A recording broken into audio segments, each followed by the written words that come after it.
উপস্থিতি আপনারা দান করবেন, তারা স্লিপ করে এখানে নাম, পিতার নাম, গ্রাম সহ উল্লেখ করে তাদের পরিমাণ লিখে এখানে চুপে চুপে পৌঁছে দেবেন। আর এখানে আমাদের প্রধান বক্তা, প্রধান আকর্ষণ, যার আকর্ষণে যার মুখ থেকে কোরআন হাদিসের কথা শোনার জন্য সুদূর দূর দূরান্ত থেকে এসেছেন, আমি আপনাদেরকে আর কষ্ট দিতে চাই না।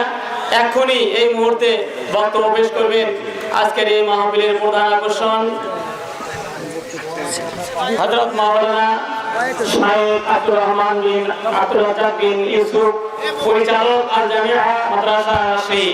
আমি সম্মানিত প্রধান বক্তাকে তার মূল্যবান বক্তব্য পেশ করার জন্য সবিনয় আহ্বান করছি।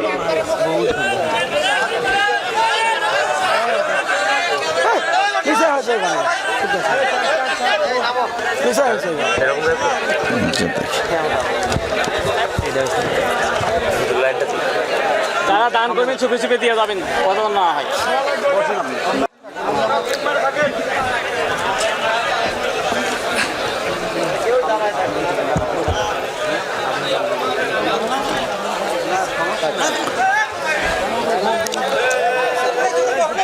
আসসালামু আলাইকুম ওয়া রাহমাতুল্লাহ।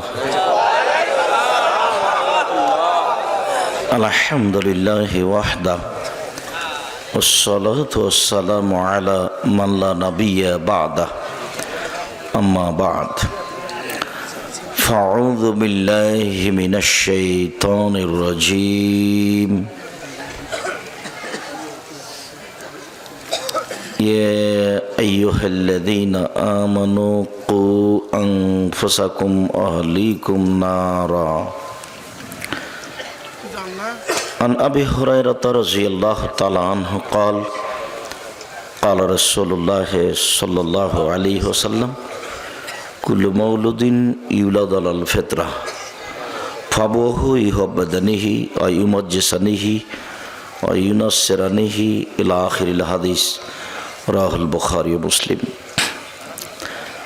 সম্মানিত উপস্থিতি, প্রশংসা আল্লাহর জন্য, শান্তি অবতীর্ণ হোক আল্লাহ রাসূলের উপর সাল্লাল্লাহু আলাইহি ওয়াসাল্লাম। আজকের দিনী বৈঠকে সংক্ষিপ্ত সময় বক্তব্যের বিষয় পরিবার ও পারিবারিক জীবন। পরিবার ও পারিবারিক জীবন সম্পর্কে আমরা সাধারণত দুইটি অংশে আলোচনা করে থাকি। তার প্রথম অংশ হচ্ছে বিবাহ সংক্রান্ত, আর পরের অংশ হচ্ছে আহাল পরিবার, ছেলে মেয়ে নিয়ে কিভাবে জীবিকা নির্বাহ করা যায়। এই ছেলে, যে মহিলাদের যে এখানে কথা আসছে, ওরা কি আসলে কারোর সাথে তর্ক করছে না ঝগড়া করছে? মানে একটু শরম থাকা তো দরকার যে ওদের কণ্ঠটা এদিকে আসছে।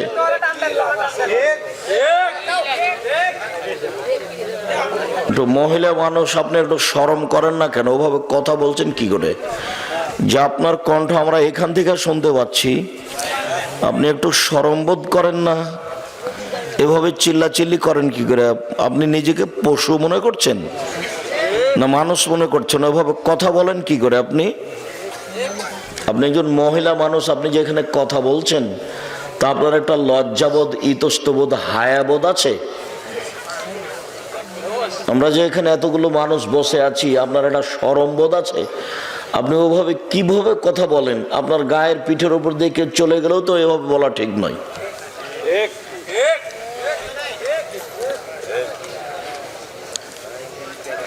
পরিবার ও পারিবারিক জীবনের আমরা প্রথম অংশ বিবাহ সংক্রান্ত কথা বলে থাকি।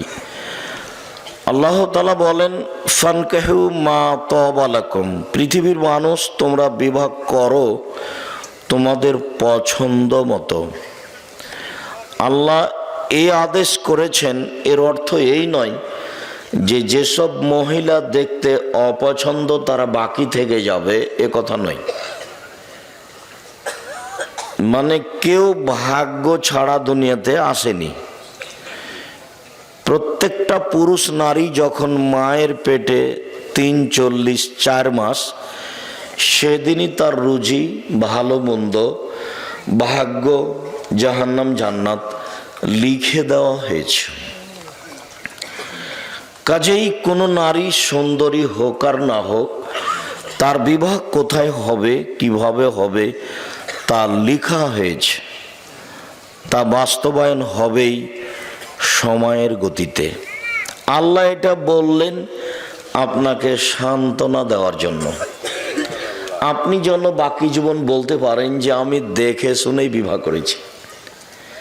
কিন্তু ঘুরতে ঘুরতে ওখানেই যেতে হবে যেটা লেখা আছে, এর বাইরে যাওয়ার কোনো পথ নেই। পৃথিবী সৃষ্টির 50,000 বছর পূর্বে ভাগ্য লেখা হয়েছে। মায়ের পেটে যেদিন 4 মাস, সেটাকে পুনরায় লেখা হয়েছে। মানুষ কে কি করবে, কোথায় থাকবে, কি খাবে, পৃথিবী সৃষ্টির 50,000 বছর পূর্বে এগুলো লেখা হয়েছে। সেটাকেই মায়ের পেটে 4 মাস যখন, তখন পুনরায় বাস্তবায়ন করা হয়েছে। যা আমরা পৃথিবীতে এসে ভালো মন্দ ভোগ করছি, 19-20 করার কারো কোনো ক্ষমতা নেই। এটা স্বাভাবিকভাবে, সামাজিকভাবে একজন আর একজনের উপরে দোষারোপ করে থাকি। মাঝে মধ্যে আমি বলেছি, সেদিন আপনাদেরকে বলছিলাম যে 3 শ্রেণীর মানুষের সাথে আল্লাহ কথা বলবেন না। 3 শ্রেণীর মানুষ জাহান্নামে যাবে। তার 1 শ্রেণীর মানুষ হচ্ছে মুকাজ্জিবুন বিল কাদারে, ভাগ্যকে যে অস্বীকার করে। ভাগ্যকে অস্বীকার করা হয় কিভাবে? যে আপনার ছেলে আর আমার ছেলে ঢাকা থেকে আসছিল, সিরাজগঞ্জে আপনার ছেলেটা গাড়ি থেকে নেমে গেছে, আর একটা গাড়িতে উঠেছে। ওই গাড়িটা সামনে অ্যাক্সিডেন্ট হয়ে গেছে, আপনার ছেলের হাত ভেঙে গেছে। এখন আপনি বলছেন, আহারে আমার ছেলে যদি আগের গাড়ি থেকে না নামতো তাহলে হাত ভাঙতো না। এটা হলো ভাগ্যকে অস্বীকার করা। ঘটনা ঘটবে, এটা লেখা আছে তার তাকদিরে, তাইও গাড়ি থেকে নেমেছে। আপনাকে এই দিকে আসতে হতো না যে গাড়ি থেকে নেমে এটাতে উঠেছে সেই জন্য ভেঙে গেছে। এখন আপনাকে বলতে হবে যেটা ঘটেছে তাকদির, চলো ছেলেকে নিয়ে তাড়াতাড়ি মেডিকেলে যাই, তার কি চিকিৎসা হবে এই পদক্ষেপ গ্রহণ করি। এইদিকে না গিয়ে এদিকে এসেছে। যেমন রাসূল সাল্লাল্লাহু আলাইহি সাল্লাম বলেছেন, তোমরা 3টা ব্যাপারে বদদুয়া করো না। 1, নিজেদের ব্যাপারে বদদুয়া করো না, যে সব ঝামেলার মধ্যে বেঁচে থাকার চেয়ে না থাকাই ভালো। লা তাদু আলা আনফুসিকুম, বুখারী মুসলিমের হাদিস। আল্লাহ রাসূল সাল্লাল্লাহু আলাইহি সাল্লাম বলেন যে তোমরা নিজেদের উপরে বদদুয়া করো না, এসব ঝামেলা বেঁচে থাকার চেয়ে না থাকাই ভালো। এইটা হলো নিজের উপরে বদদুয়া করা। ওয়ালা তাদু আলা আমওয়ালিকুম, তোমাদের অর্থ সম্পদের উপরে বদদুয়া করো না। এই টাকা পয়সার এই ঝামেলা, মামলা, মোকদ্দমা, জমি জায়গা, এসবগুলো না থাকাই ভালো। অর্থ সম্পদের উপরে তোমরা বদদুয়া করো না। 3, ওয়ালা তাদু আলা আওলাদিকুম, তোমাদের ছেলেদের মেয়েদের উপরে বদদুয়া করো না। ছেলেদের মেয়েদের উপরে বদদুয়া, বাপ মায়ের বদদুয়া একেবারে বিদ্যুৎ কারেন্টের মতো লেগে যাবে, খুব সাবধান। এখন ছেলে বাপকে মেরেছে, তো এখন বাপে বলছে তোকে ত্যায্য পুত্র করলাম, তোকে ত্যায্য পুত্র করলাম, তোকে ত্যায্য পুত্র করলাম। শতবার যদি বাপ বলে যে তোকে ত্যায্য পুত্র করলাম, তো এই কথার কোনোই দাম নাই। বাপ মরলেই ছেলে জমি ভাগ করে নেবে। মানে এই ত্যায্য পুত্র বাক্যের কোনো দাম নাই। ছেলে যখন বাপকে মেরেছে, তখন বাপের উচিত ছিল তাড়াহুড়া করে সুন্দর করে ওযু করে ঘরে ঢুকে সময়ের উপরে 2 রাকাত সালাত আদায় করে কিবলার দিকে মুখ করে হাত উঠিয়ে প্রার্থনা করে বলার দরকার ছিল যে আমি এই জন্য ছেলে তোমার কাছে নিনি, তুমি আমাকে ছেলে ফিরিয়ে দাও। ছেলে আমাকে মারবে কেন? ছেলে আমাকে সম্মান করবে। আমার ছেলে ভুল করেছে, তুমি আমার ছেলেকে ভালো করে দাও, আর যেন আমাকে কোনোদিন না মারে।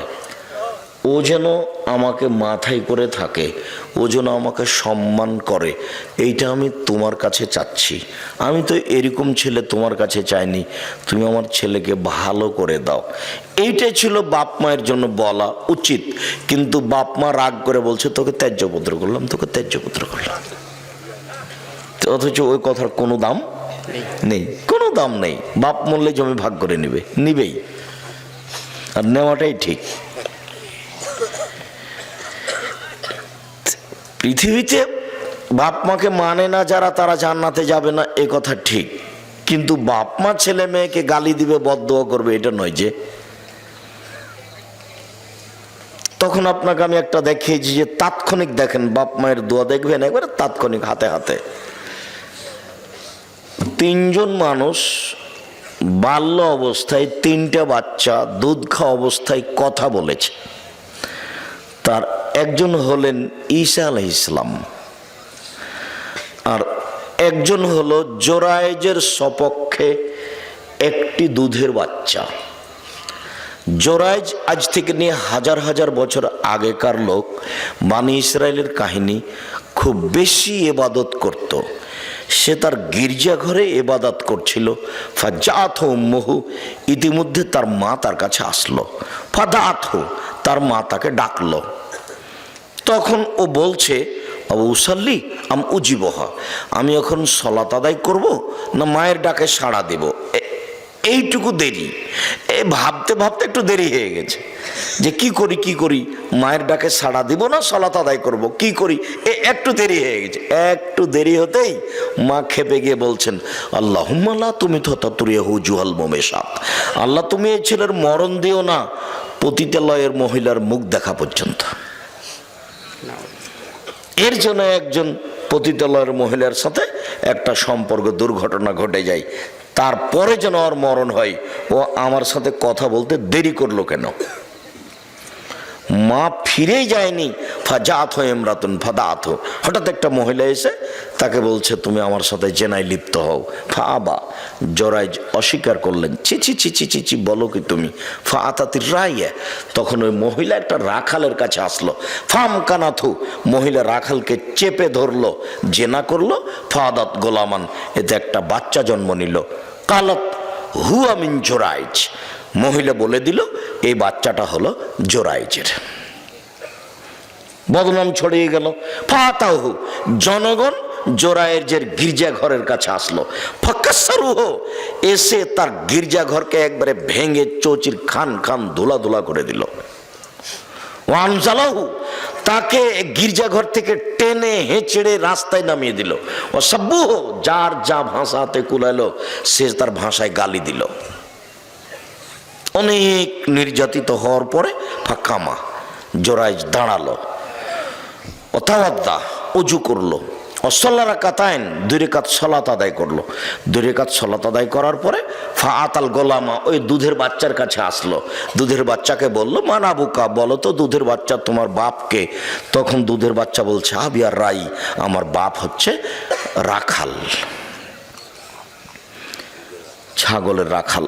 দেখেন দুধের বাচ্চা কথা বলছে, আমার বাপ হচ্ছে গরু ছাগলের রাখাল।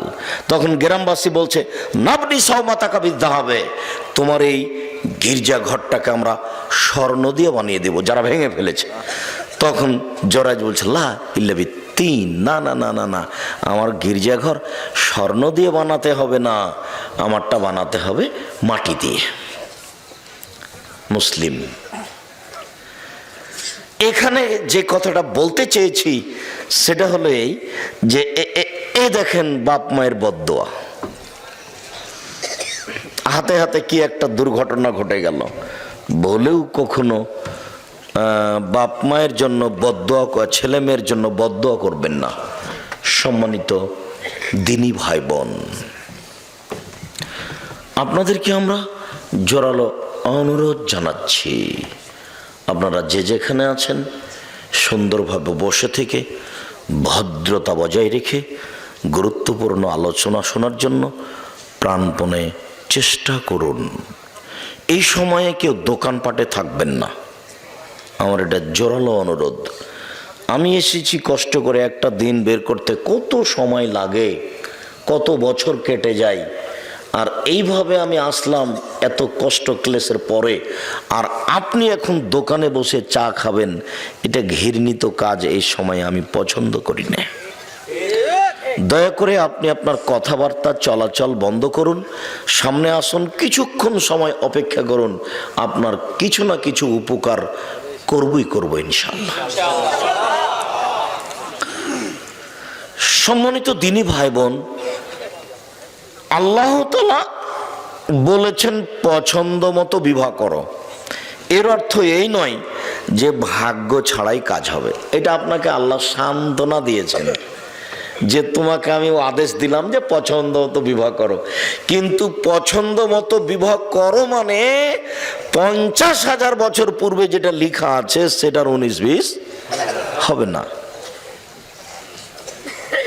কাজেই ছেলের বিরুদ্ধে বদদোয়া করবেন না। ছেলে মেরেছে, ভুল করেছে, আপনি পাল্টা আল্লাহর কাছে হাত তুলে দোয়া করেন, আল্লাহ আমার ছেলে আমাকে মেরে ভুল করেছে, তুমি আমার ছেলেটাকে ভালো করে দাও। ওজনে এসে আমার পা ধরে বলে, আব্বা ভুল হয়েছে, আমাকে মাফ করেন।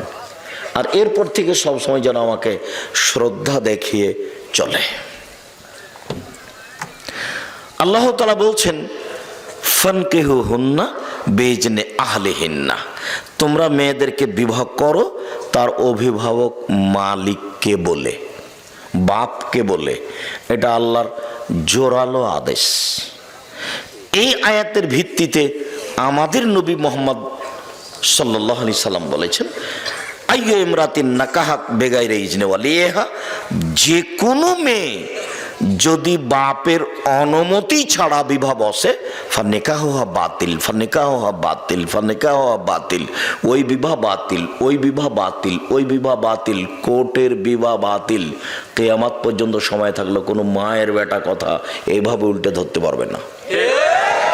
যদি ধরে তাহলে বলবে যে আমাদের ফেকাতে লেখা আছে, এইভাবে বলতে হবে। যে কোনো মেয়েকে যদি বলে এটা আমার বউ, দুইজন সাক্ষী, বিবাহ হয়ে গেছে,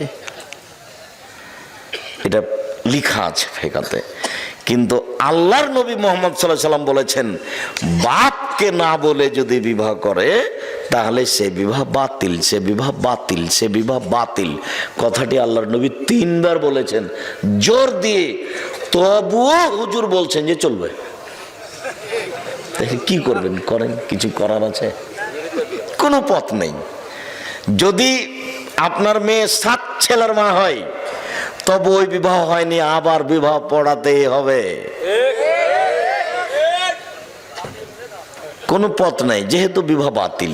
শুধু তাই নয়, রাসূল সাল্লাল্লাহু আলাইহি সাল্লাম বলছেন, লা তুজাব্বিজুল মারাতু আল মারাতা, একজন মহিলা আর একজন মহিলার বিবাহ দিতে পারে না, নিজে বিবাহ বসতে পারে না, বিবাহ দিতে পারে না।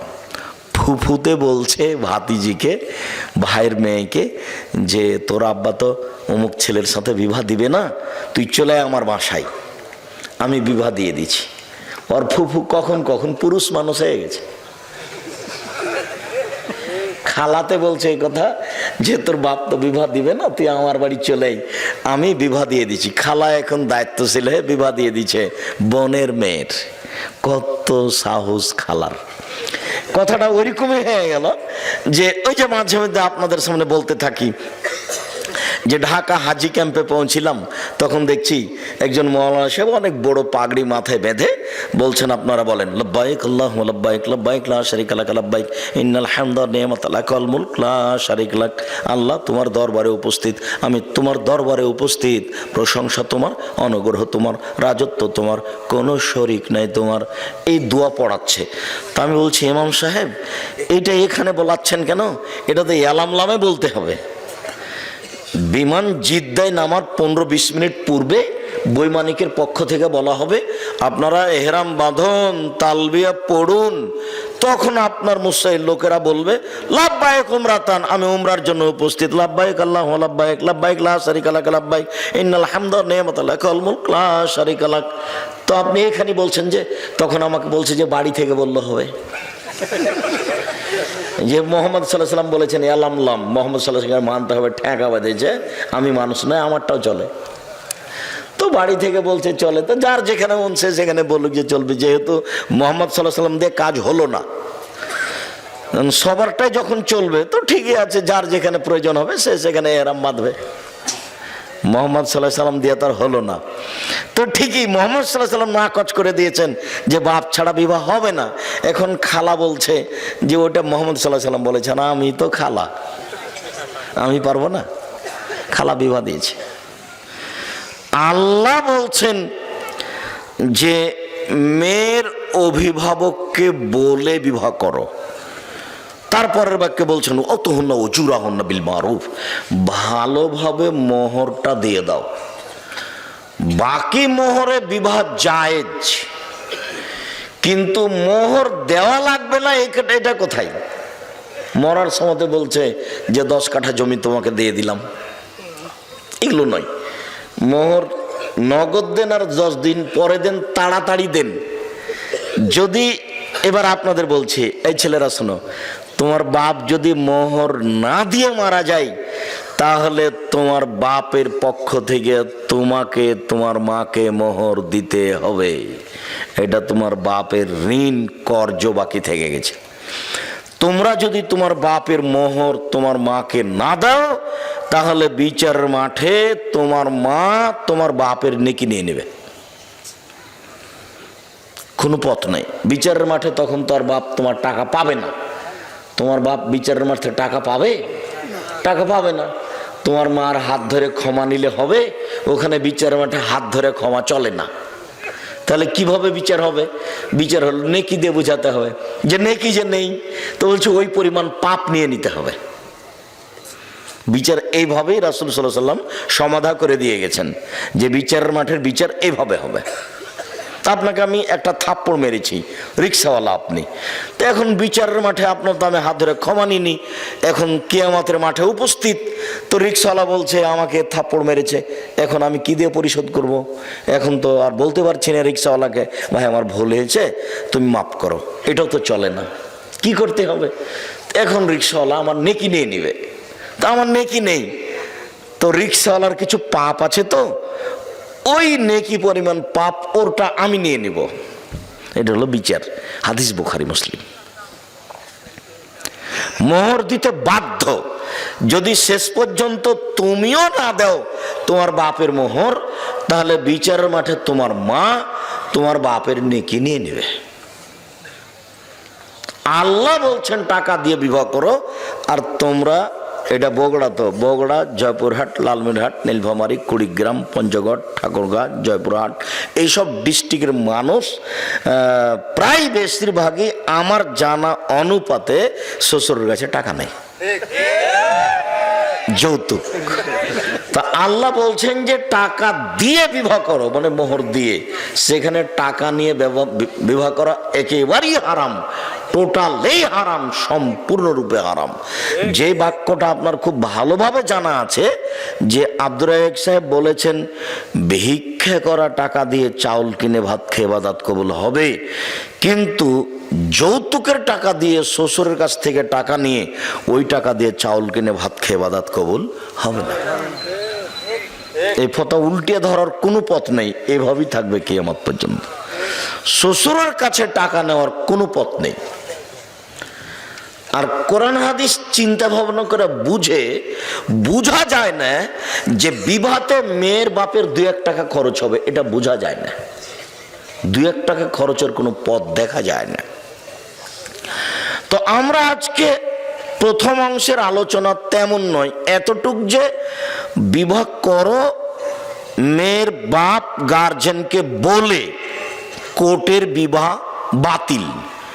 তারপরে কোর্টে যদি বিবাহ হয় তাহলে বিবাহ আরেকদিন তার বাপের উপস্থিতিতে 2 জন সাক্ষী দিয়ে বিবাহ পড়াতেই হবে, কোনো পথ নেই। সবাই মিলে মেয়ে দেখতে যাওয়া নাজায়েজ, হারাম। বিবাহ নির্ধারণ হওয়ার পরে থোবড়া বা মেয়েদের গীত গাওয়া বা হলুদ মাখা হলুদ মাখা জায়েজ, তবে এইভাবে নয়। আর হলুদ মাখার কোনো বিধান কোরআন হাদিসে নেই, তো হলুদ মাখা হারামও নয়। হলুদ মাখতে পারে কেউ, কিন্তু হলুদ তার ভাবেই মাখাবে এটা হতে পারে না। তাহলে বিবাহের সূচনাতেই জেনা। হলুদ তার খালাতো বোন, মামাতো বোন, চাচাতো বোন মাখাবে, তাহলে বিবাহের সূচনাতেই জেনা। একজন মহিলাই আর একজন মহিলার গায়ে হাত লাগিয়ে হলুদ মাখাতে পারে না, তো একজন পুরুষ যুবক পুরুষের গায়ে হাত লাগিয়ে ভাবি, খালাতো বোন, মামাতো বোন কি করে হলুদ মাখাতে পারে? এর চেয়ে নোংরা, ন্যাক্কারজনক, জঘন্য, বর্বর কাজ আর কি হতে পারে?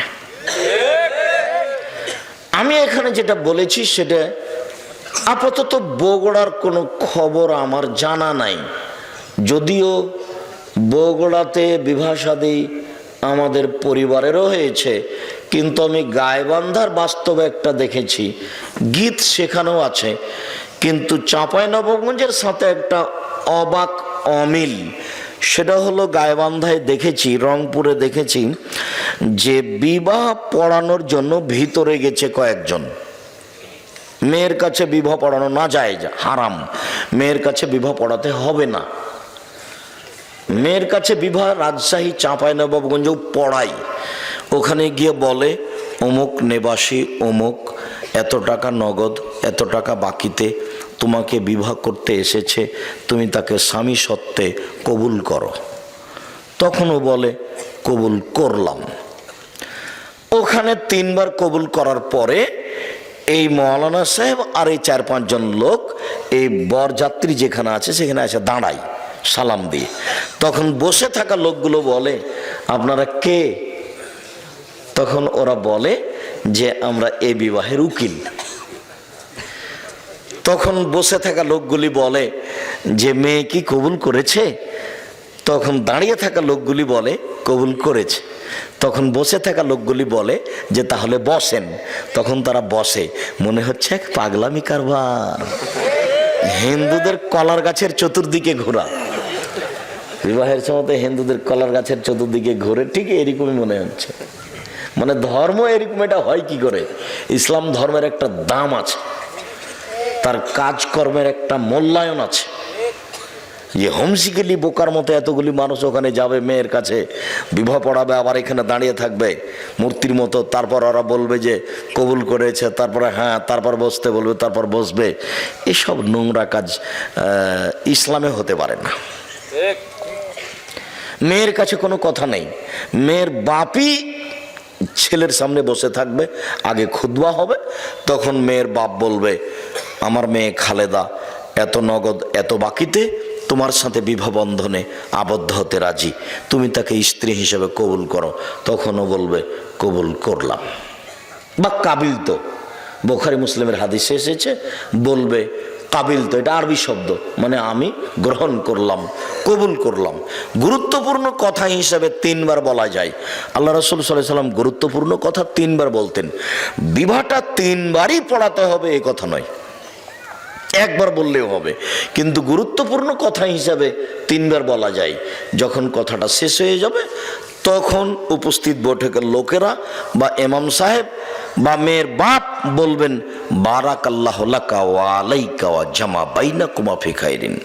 আল্লাহ তোমাকে বরকত দান করুক, তোমাদের 2 জনকে বরকত দান করুক, তোমাদের মাঝে তোমাদের 2 জনকে আল্লাহ কল্যাণের উপরে একত্রিত করুক, তোমাদের দাম্পত্য জীবন সুখী হোক। এইটা হলো দোয়া বিবাহের বৈঠক শেষে। কিন্তু হুজুরের না জানার কারণে হুজুর এখন একটা লম্বা দোয়া মেরে দেবে। তারপরে যে বিবাহ পড়াতে এসেছে ও নিবে কিছু টাকা, যে লিখতে এসেছে ও নিবে কিছু টাকা। সবারটাই হচ্ছে মুহাম্মদ সাল্লাল্লাহু আলাইহি সাল্লামেরটা কেউ করে না, একটু ওটার সাথে কারো সম্পর্ক নাই, ওভাবে সাড়া দিতে হবে না। যেহেতু আমি ওভাবে সাড়া পছন্দ করি না, আপনারা এক খেয়ালে চেয়ে থাকেন, আমার কথাটা ধরে রাখেন, আমি খুশি হব, আলহামদুলিল্লাহ। আমল করা তো আর সবার হাতে নয়, সবাই তো আমল করবে না, উপর থেকে যেটা ফায়সালা হবে সেটা। তবে আপনারা চেষ্টা করেন আমল করার, জোর করে কেউ কিছু করতে পারবে না। আল্লাহর নবীর চাচা আবু তালেবের মরণের সময় চলে এসেছে, তা আল্লাহর নবীও ঢুকেছেন ওখানে, আরো মুশরিকরা ওখানে আছে 2-3 জন। তখন আল্লাহর নবী বলছেন, চাচা আপনি লা ইলাহা ইল্লাল্লাহ বলেন, বাকিটুকু আমি দেখে নেব। লা ইলাহা ইল্লাল্লাহ শুধু এই বাক্য কিন্তু অনেক দাম। লা ইলাহা ইল্লাল্লাহ মুহাম্মদ রাসূলুল্লাহ এখানে যোগ হবে না। একটু আগে যে আপনারা বললেন শেষ বাক্যে যে আপনারা বলুন লা ইলাহা ইল্লাল্লাহ, শেষে যোগ হয়ে গেছে মুহাম্মদ রাসূলুল্লাহ, ওই অংশ জিকিরে যোগ হবে না। এমনি তো সবাকে নিয়ে জোরে জিকির করাই না যায়, জোরে জিকির করার প্রমাণের কোনো পথ নেই। তো সবাই যে দেখছি যে মোবাইলে দেখছি খালি চিল্লাচিল্লি করে জিকির করে লাফ দিয়ে বাঁশের উপরে উঠে যাচ্ছে। এখন করছে তো কি করবেন, এখন তো আমাদের তো কিছু করার নেই। সাহাবী রাসূলের সামনে একটু খালি জোর করে বলেছেন সুবহানাল্লাহ, আলহামদুলিল্লাহ, আল্লাহু আকবার। তখন আল্লাহ রাসূল বলছেন, আই ইরবা আলা আনফুসিকুম, চুপে চুপে জিকির করো। ইন্নাকুম লা তাদুনা আসামাল্লাহ গায়েব, তোমরা যাকে ডাকছো ও বধির নয়, তোমরা যাকে ডাকছো ও অন্ধ নয়। ইন্নাকুম তাদুনা সামিয়াম বাসীরা, তোমরা যাকে ডাকছো সব কিছু শোনে, তোমরা যাকে ডাকছো সব কিছু দেখে। অতএব চিল্লাচিল্লি কেন, চিল্লাচিল্লি কেন? চিল্লাচিল্লির একটা করতে গিয়ে ইহরাম বেঁধে জিকির করা, সেইটা জোরে অনুমতি দিয়েছে। ওখানে আল্লাহ নবী বলছেন, ফাতানি জিবরাইল, এখনই জিবরাইল আমার কাছে আসলেন, ও আমার আনি, জিবরাইল আমাকে আদেশ করলেন যে আনামরাকুম, আমি তোমাদেরকে বলে দিব, আনতার ফাসাতকুম, তোমরা একবারে চিল্লিয়ে বলবে বিল ইহরামে আর তালবিয়া, ইহরাম বাঁধা শব্দটা আর তালবিয়া পড়া শব্দটা একবারে চিল্লা চিল্লি করে বলবে। লাব্বাইক উমরাতান, আমি উমরার জন্য উপস্থিত। লাব্বাইক আল্লাহুম্মা লাব্বাইক, লাব্বাইক লা শারীকা লাক, লাব্বাইক ইন্নাল হামদা ওয়ান নি'মাতা লাক ওয়াল মুলক লা শারীকা লাক, লাব্বাইক আল্লাহুম্মা লাব্বাইক, লাব্বাইক লা শারীকা লাক, লাব্বাইক ইন্নাল হামদা ওয়ান নি'মাতা লাক ওয়াল মুলক লা শারীকা লাক। একবারে সৌদি আরবের পাহাড় ফাটিয়ে দিতে হবে, চিল্লে বলতে হবে। এই কথা জিবরাইল বলছেন, এসে আমাদের নবীকে, আমাদের নবী সবাইকে বলছেন। আর এখানে সাহাবীগণ একটু জোরে জিকির করেছে, তখন এবারে ধমকে থাক, তোমরা যাকে ডাকছো কি বধির নাকি, তোমরা যাকে ডাকছো কি অন্ধ নাকি, এভাবে চিৎকার করছো কেন? সেই জায়গারা এভাবে বলে নিচ্ছে, কিছু করার আছে? কেউ তো দেখে না যে আসলে ধর্ম কি। যেহেতু না দেখেও চলছে, প্রয়োজন তো নেই। কঠোরভাবে যদি আপনারা ধরতেন তাহলে এখানে হতো, তা আপনাদের তো জিম্মেদারি আগে। আপনাদেরকে আল্লাহ বলছেন যে ফাসআলু আহলা যিকরি ইন কুনতুম লা তা'লামুন বিল বায়িনাতি ওয়াজ জুবুর, হে দুনিয়ার অজানা মানুষ, তোমরা জানা মানুষের নিকটে জানো প্রমাণ সহকারে। এটা আপনাদের জিম্মেদারি। আব্দুর রাজ্জাক সাহেবকে দাওয়াত দেওয়ার আগে জানতে হবে যিনি কোরআন হাদিস জানেন কিনা, এটা 5 জনকে জিজ্ঞাসা করতে হবে। জানেন খুব, এটা বুঝে নিলাম। তারপরে যেটুকু বলেছেন সেটুকু প্রমাণ ছাড়াই কি বললেন, এটুকু দেখতে হবে। প্রমাণ ছাড়া ধর্মে কোনো কথা চলে না। ইসলাম ধর্ম এমন একটা ধর্ম যে নগদ, বাকি কিছু নেই, গোপন দিয়ে কিছু চলে না। নগদ 30 পারা কোরআন, 90 পারা নয়, 60 পারা নয়, কিছুই না, এবারে নগদ, একবারে সব নগদ, কোনো জায়গা বাকি নেই। এমন কোন ফতোয়া নেই ধর্মে যেটা কোরআন এবং সহিহ হাদিস অনুপাতে দেওয়া যাবে না। আমি একটা বক্তব্যে কুষ্টিয়াতে বলেছিলাম যে আমি দীর্ঘ সময় ধরে কলমে ফতোয়া লিখছি। আমি নিজে কলমে ফতোয়া লিখি প্রায় 20 বছর থেকে। এই ঘটনা অনুমান 10 বছর আগে হতে পারে। তাই আমি বলেছিলাম যে কোনো ফতোয়া কোরআন এবং সহিহ হাদিস দিয়ে দেওয়া যাবে, কোনো ইজমা কিয়াসের আশ্রয় না নিয়েই চলবে। এ কথা যখন বললাম তখন লাফ দিয়ে একটা সামনে থেকে লোক দাঁড়িয়ে বলল যে আপনি ফতোয়া দেন তো দেখি। 2টা মেয়ে একসাথে জমা ধরে আছে, 2টাই মেয়ে, পূর্ণ যুবতী, দেখতে সুন্দরী, পেশাব পায়খানা একসাথে হয়, অঙ্গ প্রত্যঙ্গ ভিন্ন ভিন্ন, কিন্তু গাটা গায়ের সাথে লাদানা লালেহার লাদানের মতো। মনে পড়ে কি আপনাদের? এইরকম 2টা মেয়ে। তো এখন এদের বিবাহের সময় এসেছে, বলেন বিবাহ কিভাবে দিতে হবে, ও আমাকে আটকাচ্ছে। কথা বুঝতে পারলেন না? তখন আমি বললাম যে আপনার জিজ্ঞাসাটাতে আমার একটা কথা মনে পড়ে গেল। সেটা হচ্ছে ওই অনেক দিন আগের কথা। ক্লাস 3 বইয়ে ছিল। ক্লাস 3 বইয়ে কি ছিল? মোল্লা দোপেজি, বাদশাহ বলছে, মোল্লা দোপেজি জি জাহাপনা, আকাশের দিকে লক্ষ্য করুন তো। করলাম জাহাপনা। কিছু দেখলেন কি? না তেমন তো কিছু দেখিনি। দুইটা কাক উড়ে গেল, দেখেননি? হ্যাঁ তা তো দেখলাম। এইবার বলেন এ দেশে কতটি কাক আছে? 9,09,999। যদি কম হয় তাহলে বেড়াতে গেছে, আর যদি বেশি হয় বেড়াতে এসেছে। মাপে তো আর হিসাব করেনি পৃথিবীতে। আচ্ছা আচ্ছা, ঠিক ঠিক ঠিক ঠিক। আচ্ছা মোল্লা দোপেজি, ওইটা কি? ওইটা চৌবাচ্চা জাহাপনা। বলতে পারো তুমি চৌবাচ্চায় কত পেয়ালা পানি আছে? যদি বলতে না পারো তাহলে তোমার গর্দান যাবে। তা যাক জাহাপনা, তবে প্রশ্ন একদম সোজা, একদম সহজ। পেয়ালা যদি চৌবাচ্চার সমান হয় 1 পেয়ালা, যদি অর্ধেক হয় 2 পেয়ালা, 4 ভাগে 4 পেয়ালা, 8 ভাগের ভাগে 8 পেয়ালা, 16 ভাগের ভাগে 16 পেয়ালা। আরে থামো থামো থামো, যা তোমাকে আজ মোরগ মুসাল্লাম খাওয়াবো। তো ঠিক এরকম হয়ে গেছে আপনার জিজ্ঞাসা। আপনার জিজ্ঞাসা তো জটিল নয়। আল্লাহ বলেছেন লা ইউকাল্লিফুল্লাহু নাফসান ইল্লা উসাহা। মানুষ যেটা করতে পারবে না এরকম বিধান আল্লাহ মানুষের উপরে চাপাবেন না। আপনি এখন বড় ডাক্তারের কাছে আশ্রয় নেন। বড় ডাক্তার যদি বলে যে পৃথক করা যাবে, করতে হবে। যদি বড় ডাক্তার বলে পৃথক করা যাবে না, তো একজনে বিবাহ করুক, তাতে আসে যায় না। এবার আপনি দেখান কে বিবাহ করতে চাচ্ছে, মেয়ে দুটি কোথায়? কোনো পথ নেই।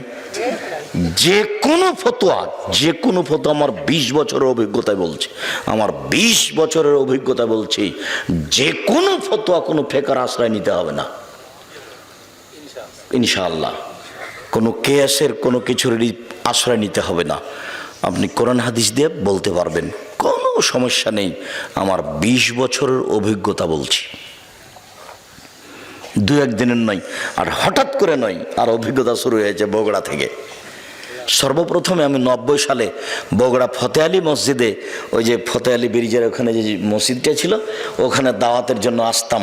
ওখানকার লোকেরাই যে টিয়া ভাই এখনো আছে, আমাকে পথ খরচ দিত 20 টাকা, তারপরে 50 টাকা, তারপরে 100 টাকা, তারপর 200 টাকা, তারপর 300 টাকা, তারপর 500 টাকা। এগুলো তাদের পথ খরচ। এখনো পাশে বসে আছেন সেকাল থেকে, 90 সাল থেকে। যদি কোনোদিন আমার মুখের চোখটা একটু দুর্বল হয়েছে টাকা কম দেখে, এটা প্রমাণ যদি করে দিতে পারেন, আমি জাতির সামনে কোনোদিন বক্তব্য দেব না। একটু কেমন কেমন লাগলো আব্দুর রাজ্জাক সাহেবকে দেখে।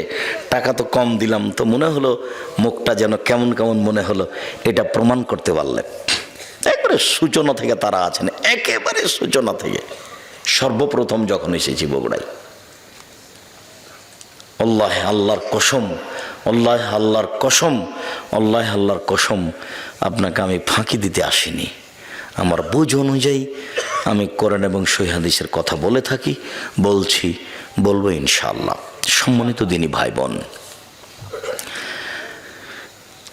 আরেকটু জরুরি কথা যে বিবাহের এইসব নিয়ম নীতির পরে, বিবাহ পড়ানোর পরে বরকনেকে নিয়ে যেসব কিছু করা হয় বরের বাড়িতে কনের বাড়িতে, এগুলো সব হারাম। বিবাহ পড়ানোর পরে একটা কাজ আছে, সেটা অলিমা। এটা মেয়ে ছেলের বাপের বাড়িতে হবে। আর অলিমাতে শুধু ধনী মানুষকে যদি দাওয়াত দেওয়া হয়, গরিব নিঃস্ব ফকিরকে বাদ দেওয়া হয়, তাহলে ওই খাদ্য ড্রেনে ফেলে দিতে হবে, কুকুরে খাবে। কেন আব্দুর রাজ্জাক এভাবে বললেন কেন? আল্লাহ নবী বলেছেন আশারত আমিন, সবচেয়ে নিকৃষ্ট খারাপ খাদ্য ওই খাদ্য যেই খাদ্যে শুধু ধনীদের দাওয়াত দেওয়া হয়েছে, গরিবদের দেওয়া হয়নি। তাহলে এবার যে কয়েক দেগ ভাত রান্না করা হয়েছে গরুর গোশত দিয়ে, এই ভাতটা এখন কেমন ভাত বলেন তো দেখি? সবচেয়ে খারাপ, সবচেয়ে নিকৃষ্ট। এ কথা আমি বলিনি, এ কথা মুহাম্মদ সাল্লাল্লাহু আলাইহি ওয়াসাল্লাম বলেছেন। দেখকে একবার উল্টিয়ে ফেলে দিতে হবে ট্রেনে, কুকুরে খাবে ভাত, মানুষ খাবে না। কেন? এতে কাকে দাওয়াত দেওয়া হয়েছে? শুধু চিনে চিনে ধনীকে দাওয়াত দেওয়া হয়েছে। অতএব এই খাদ্য হারাম, এ কথা আমি বলিনি, এ কথা মুহাম্মদ সাল্লাল্লাহু আলাইহি ওয়াসাল্লাম বলেছেন। আর দুয়াটার ওখানে আছে বরকত।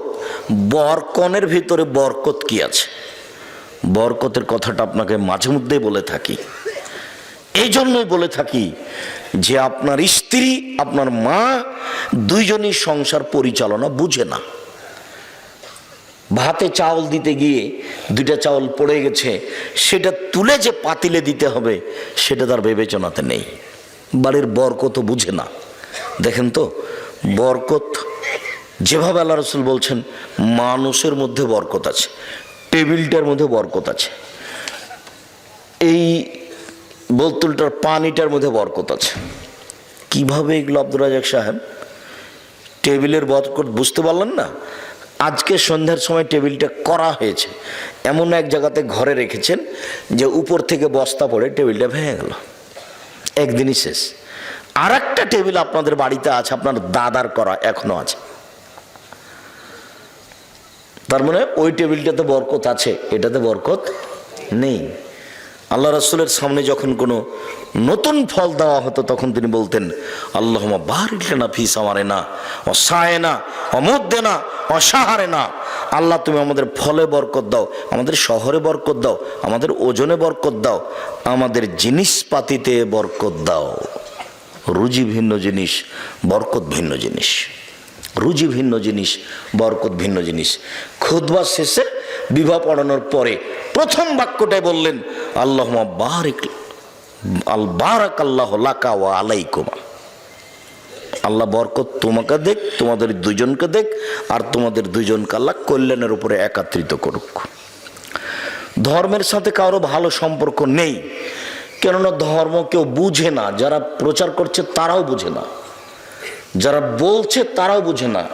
এখানে যিনি ওনার নাম কি, কাজী, কাজীর খাতাতে 4 জন সাক্ষী লাগবে। এই খাতা ফেলে দিতে হবে, এই খাতা চলবে না। বিবাহের জন্য 4 জন সাক্ষী লাগে না, কয়জন লাগে? 2 জন। এখানে আবার ভাগ করে নিয়েছে, মেয়ের পক্ষ থেকে 2 জন, ছেলের পক্ষ থেকে 2 জন। তার মানে সূচনাতেই গন্ডগোল। আল্লাহ নবী এ কথা বলেননি। আল্লাহ নবী মুহাম্মদ সাল্লাল্লাহু আলাইহি ওয়াসাল্লাম বলেছেন যে একটা বিবাহ জায়েজ হওয়ার জন্য কয়জন সাক্ষী লাগে? 2 জন। ও পুরুষের পক্ষে না মহিলার পক্ষে, এই কথা তিনি বলেননি। তিনি বলেছেন লা নিকাহ ইল্লা বি শাহিদাইনি, 2 জন সাক্ষী ছাড়া বিবাহ হয় না। ওয়ালা নিকাহ ইল্লা বি ওয়ালিন, অভিভাবক ছাড়া বিবাহ হয় না। 2 জন সাক্ষী ছাড়া বিবাহ হয় না। 1 জন অভিভাবক ছাড়া বিবাহ হয় না। উকিল বাপ হারাম। নোয়াখালী, কুমিল্লা, পটুয়াখালী, সিলেট, চট্টগ্রাম, ওইসব ডিস্ট্রিক্টে উকিল বাপই বাপ, ওর সাথে মরা পর্যন্ত জামাই মেয়ে সম্পর্ক রাখে। উকিল বাপকে ডেকে নিয়ে আসে, দাওয়াত খায়। যতদিন পর্যন্ত উকিল বাপ বেঁচে আছে ততদিন পর্যন্ত নিজের বাপের যে দামি মানুষ কে? উকিল বাপ। কথা বুঝতে পারলেন না মনে হয়? উকিল বাপ ধর্ম বাপ নয়। বিবাহের দিন যাকে উকিল করা হয় গার্জেন হিসেবে, জি, উকিল বাপই হারাম। বাপ বেঁচে থাকাকালীন উকিল বাপ চলবে না, বাপই তো উকিল। এটা আরবি শব্দ, যার হাতে বিবাহটা সমর্পণ করা হয়েছে। তো আল্লাহর নবী বলছেন যে বিবাহ সমর্পণ করা আছে বাপের হাতে। তো বাপকে বাদ দিয়ে জ্যাঠো কি করে এখানে উকিল হয়ে গেলেন? গ্রামের মলক কি করে উকিল হয়ে গেলেন? সেই উকিল বাপই চলছে। বাকি জীবন বাপ হিসাবে তাকে সম্মান করা, তাকে সময়ে কাপড় চোপড় দেওয়া, এইভাবে কত ডিস্ট্রিক্টে, বাংলাদেশে, ভারতে, পাকিস্তানে উকিল বাপ চলছে। উকিল বাপ হারাম। বিবাহে কোনো উকিল বাপ ঢুকতে পাবে না। বিবাহের পরে যেটা সেটা অলিমা। এরপরে ছেলে মেয়ে জন্ম নিল, তাদের ব্যাপারে চিন্তা ভাবনা। আমরা আপাতত প্রথম অংশ শেষ করলাম। এভাবেই 2-1টা টানা কথা বলে, আমি কথাতে যেহেতু বগুড়ার খবর জানা নেই, কাজে আমি চাঁপাইনবাবগঞ্জের ভাষার কথা বলে থাকি, চাঁপাইনবাবগঞ্জের গতির কথা বলে থাকি। যে রাজশাহী, চাঁপাইনবাবগঞ্জে বিবাহের শুরু থেকে এমন কোনো কাজ নাই যেটা জায়েজ। একটা কাজও জায়েজ নয়, সবই হারাম। ওইভাবেই বিবাহ চলছে শুরু থেকে নিয়ে শেষ পর্যন্ত। একটা কাজও জায়েজ নয় বিবাহের, সবই হারাম। এই এলাকা তো হতে পারে যে শুরু থেকে নিয়ে শেষ পর্যন্ত একটাও জায়েজ নয়, সবই হারাম। এইবার পারিবারিক জীবন, স্বামী স্ত্রী সংসার, আল্লাহ তাআলা আনহা বলেন যে আমার বান্ধবীদেরকে নিয়ে আমি দোলনায় খেলাচ্ছিলাম, আমার মা ডাকলেন আয়েশা, আমি দৌড়িয়ে আসলাম। আসতেই আমার মা আমার মুখে হাতে যেখানে ধুলোবালি লেগেছিল সেগুলো একটু ধুইয়ে দিলেন, ধুইয়ে দিয়ে আমাকে একটা ঘরে নিয়ে গেলেন। দেখি সেখানে আনসারীদের মহিলা, বিষয়টা আমি বুঝলাম না, আনসারীদের মহিলা আমাকে সুন্দরী করে সাজালো। আসমা বিনতে ইয়াজিদ বলছেন কাইয়ামতু আয়েশা তালে রাসূলুল্লাহ সাল্লাল্লাহু আলাইহি সাল্লাম, আমি আয়েশাকে রাসূলের জন্য সুন্দরী করে সাজালাম। ঠিক 8টা, 8:30, 9টার সময় আমার মা একটা ঘরে নিয়ে আমাকে ঢুকলেন, আমাকে সাজানো হয়েছে। সাজানো উচিত, কিন্তু নেল পালিশ নখে দেওয়া হারাম। নখ যেমন বড় করা হারাম, নেল পালিশ নখে দেওয়া হারাম। নেল পালিশ নখে দেওয়া ইহুদি খ্রিস্টানদের পতিতালয়ের মেয়েদের বৈশিষ্ট্য নয়। নেল পালিশ নখে দেওয়া ইহুদি খ্রিস্টানদের পতিতালয়ের মহিলাদের বৈশিষ্ট্য। কপালে টিপ দেওয়া হারাম। হিন্দু মেয়েকে বিবাহ করার 10টি পদ্ধতি আছে, তার একটি পদ্ধতি হচ্ছে রাক্ষসী বিবাহ। মেয়ের বাপ বিবাহ দিবে না, ছেলে জোর করে বিবাহ করবে। কোন রকম করে যদি কপালে টিপ দিয়ে দিতে পারে তাহলে বিবাহ হয়ে গেছে। হিন্দুদের মেয়েকে বিবাহ করার 10টি পদ্ধতি আছে, তার একটি পদ্ধতি হচ্ছে রাক্ষসী বিবাহ, আর সেটা হলো কপালে টিপ দেওয়া। হিন্দুদের পক্ষ থেকে এসেছে কপালে টিপ দেওয়া, কাজে কোন মুসলিম মহিলা কপালে টিপ দিতে পাবে না, চিরদিনের জন্য হারাম। কোন মহিলা নখে নেল পালিশ দিতে পাবে না, চিরদিনের জন্য নেল পালিশ দেওয়া হারাম। কি দিবে? মেহেদি দিবে। একজন মহিলা রাসূলের কাছে একটা পত্র দিল, তার প্রয়োজনীয় কথা। পত্রটা দিতেই আল্লাহ রাসূল বললেন আইয়াদু রাজুলিন মিমরা, এই হাতটা পুরুষের না নারীর? মানে আল্লাহ রাসূল হাতটার নিন্দা করলেন। ওই হাতে মেহেদি লাগানো ছিল না।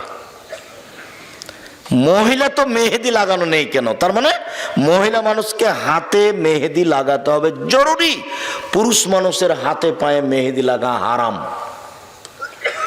পুরুষ মানুষ হাতে পায়ে মেহেদি লাগাতে পাবে না। পুরুষ মানুষ মেহেদি লাগাবে দাড়ি পেকে গেলে, চুল পেকে গেলে, চুল দাড়িতে। তাছাড়া হাতে মেহেদি দিতে পাবে না, নখে মেহেদি দিতে পাবে না, এটা মহিলাদের। মহিলারা হাতের নখে তো মেহেদি দিবে, পায়ের নখেও দিতে হবে। পায়ের নখে মেহেদি লাগাতে বাধ্য, দিতেই হবে। আব্দুর রাজ্জাক সাহেব, আমাদের দেশে তো পায়ে মেহেদি দেয় না, এটা একটা কুসংস্কার চলে আসছে। কেন দেয় না? আমরা শুনেছি যে আল্লাহর নবী মেহেদি দাড়িতে লাগিয়েছেন, এই জন্য পায়ে দেয় না। তো আল্লাহর নবী দাড়িতে মেহেদি লাগিয়েছেন এই কথা তো ঠিক। আল্লাহর নবী দাড়িতে আতরও লাগিয়েছেন, কিন্তু আল্লাহ নবী বলেছেন কোন ঋতুবতী মহিলা যদি ঋতু থেকে, হাইজ থেকে পবিত্র হয় তাহলে গোসল করার পরে আতর লজ্জা স্থানে ব্যবহার করবে। তো আল্লাহ নবী আতর যে দাড়িতে লাগিয়েছেন, এইবার যেই নবী দাড়িতে আতর লাগালেন সেই নবী বলছেন যে মহিলারা যখন ঋতু থেকে, হাইজ থেকে গোসল করে পবিত্র হবে তখন তারা লজ্জা স্থানে আতর ব্যবহার করবে। তাহলে আতর ব্যবহার করার কারণে আতর কোরআন মাজিদ হয়ে যায়নি, পবিত্র হয়ে যায়নি, কাজটা হলো সুন্নাত। কথাটা বুঝতে পারেননি? তারা তো এরকম হয়ে গেল যে আমাদের পীর সাহেবের বাড়ি এইদিকে, সেই জন্য আমরা ওইদিকে পা করে হাঁটি না, তো এরকম হয়ে গেল। তাহলে কাবা ঘরে পা করে পা লাগিয়ে দেওয়া যায়, কাবা ঘরের সাথে পা লাগিয়ে থাকা যায়, আর ওর কেবলা পীরের বাড়ি যেদিকে সেদিকে পা করা যায় নাই। মানে ধর্ম নিচে নামতে নামতে নামতে মানুষের কাছে আর ধর্ম বলে কোনো জিনিস নাই। ওর বিবেক যেমন নষ্ট হয়ে গেছে, মনে করছে ধর্ম তেমন নষ্ট হয়ে গেছে। মহিলারা হাতে এবং পায়ে মেহেদি লাগাতে বাধ্য, জরুরি। আয়েশাকে সুন্দরী করেও সাজানো হলো। পুরুষের জন্য ওইসব জিনিস চলবে যা দেখতে পাওয়া যায় না, গন্ধ পাওয়া যায়।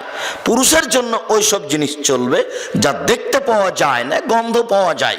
আর মহিলাদের জন্য ওইসব জিনিস জরুরি যা দেখতে পাওয়া যায়, গন্ধ পাওয়া যায় না, যা দেখতে পাওয়া যায়, গন্ধ পাওয়া যায় না। তাহলে যেসবগুলো হাটে বাজারের জিনিস আছে সুন্দরী হওয়ার জন্য, আসকারা মাস্কারা আইলা মাইলা যা আছে সব,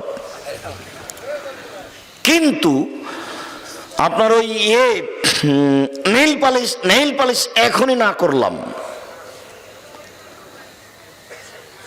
আর আরেকটা জিনিস আছে যে ওরা সুন্দরী হয়ে সাজার জন্য ওই ভুরু তুলতে পাবে না। ভুরু প্লাক করা হারাম, এটা তোলা হারাম, আল্লাহ রাসূল নাকচ করেছে। দাঁতকে ছিলে চিকন করা হারাম। উঁচু স্যান্ডেল পরে নিজেকে লম্বা মেয়ে দেখানো হারাম। ব্রেসিয়ার পরে নিজেকে কম বয়সের মেয়ে দেখানো হারাম। সে নিজের সুবিধার জন্য ব্রেসিয়ার পরবে সেটা ভিন্ন কথা, কিন্তু প্রতারণামূলক পরবে সেটা নিষেধ। যেসব জিনিস তার মুখে হাতে লাগালে তার রূপ চেহারা বাড়বে তা ব্যবহার করতে পারে, কোনো সমস্যা নেই। উল্লেখ্য যে বিউটি পার্লারে কোনো মহিলা ঢুকতে পাবে না। ওখানে ওই মহিলার সামনে মাথায় কাপড় ফেলে মাথার চুল সাজ করবে আর সাজগোজ করবে, এটা হারাম। কোন মহিলার সামনে এভাবে নিজের শরীর থেকে কাপড় সরিয়ে, মাথা থেকে কাপড় সরিয়ে সাজগোজ করবে, এটা হারাম। কোনো মহিলার সামনে পারে না। অতএব বিউটি পার্লারে কোনো মহিলা ঢুকতে পাবে না। বিউটি পার্লারে মহিলাদের জন্য ঢোকা চিরদিনের জন্য হারাম। হ্যাঁ, বিউটি পার্লারের মা আছে কেউ নেই, বুঝা গেল না? তখনও কি না যায়? না, তা নয়।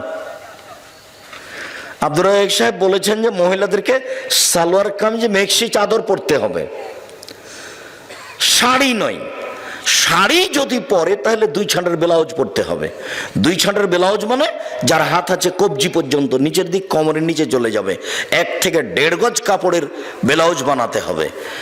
তো আমি কথা বলেছি, কথা ঠিক। তো আমি কি বলেছি যে আপনার স্ত্রীর ছোট ব্লাউজ পরা নিষেধ? তা আমি বলিনি।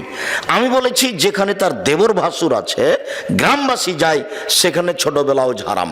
যেখানে তার দেবর নেই, ভাসুর নেই, গ্রামবাসী নেই, সেখানে ছোট ব্লাউজ কেন? ব্রেসিয়ার পরে থাক। ব্রেসিয়ার কেন? এমনিতেই থাকে না কেন কাপড় ছাড়া? সেটা তার পারিবারিক ব্যাপার। আপনার পরিবারের সাথে আমি কোনো হস্তক্ষেপ করতে আসিনি। আপনি আপনার মতো থাকেন।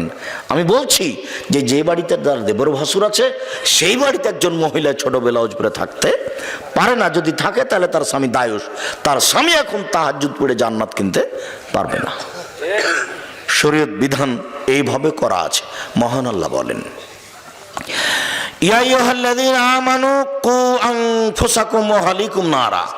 পৃথিবীর মানুষ, তোমরা তোমাদেরকে জাহান্নাম থেকে বাঁচাও আর তোমাদের পরিবারকে জাহান্নাম থেকে বাঁচাও।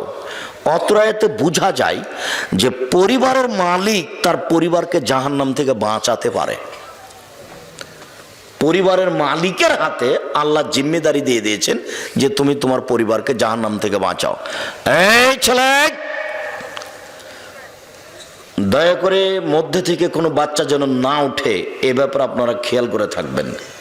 আমি আপনার বিরক্তির আগেই বক্তব্য শেষ করবো ইনশাল্লাহ।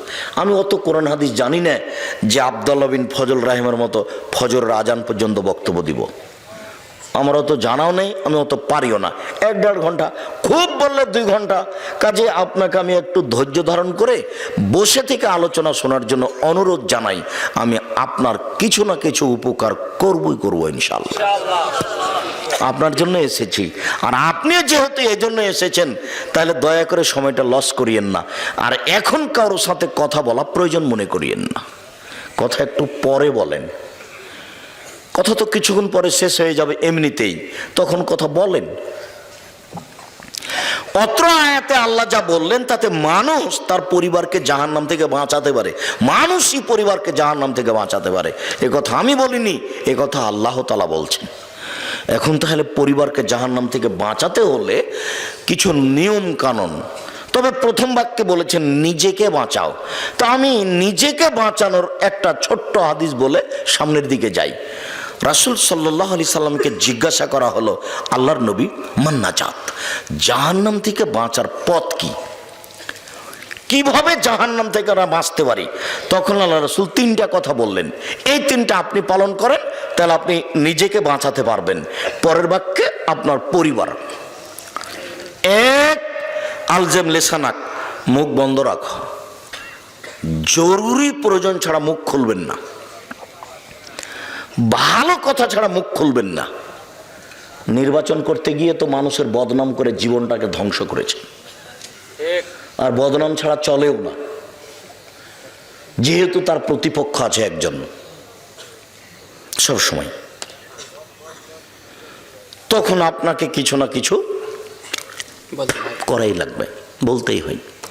যার জন্য এই পথই যাবেন না। বাপের জমি জায়গা আছে কিছু, আরে কিছু না আছে 10 কাঠা জমি তো আছে, ওখানে বেগুনের চাষ করে খান, এখানে কেন? আসসালামু আলাইকুম জনগণ, আমি যেটা দায়িত্ব নিয়েছিলাম আমার ভুল হয়ে গেছে, আমি গেলাম, আসসালামু আলাইকুম, আপনারা কি করবেন করেন।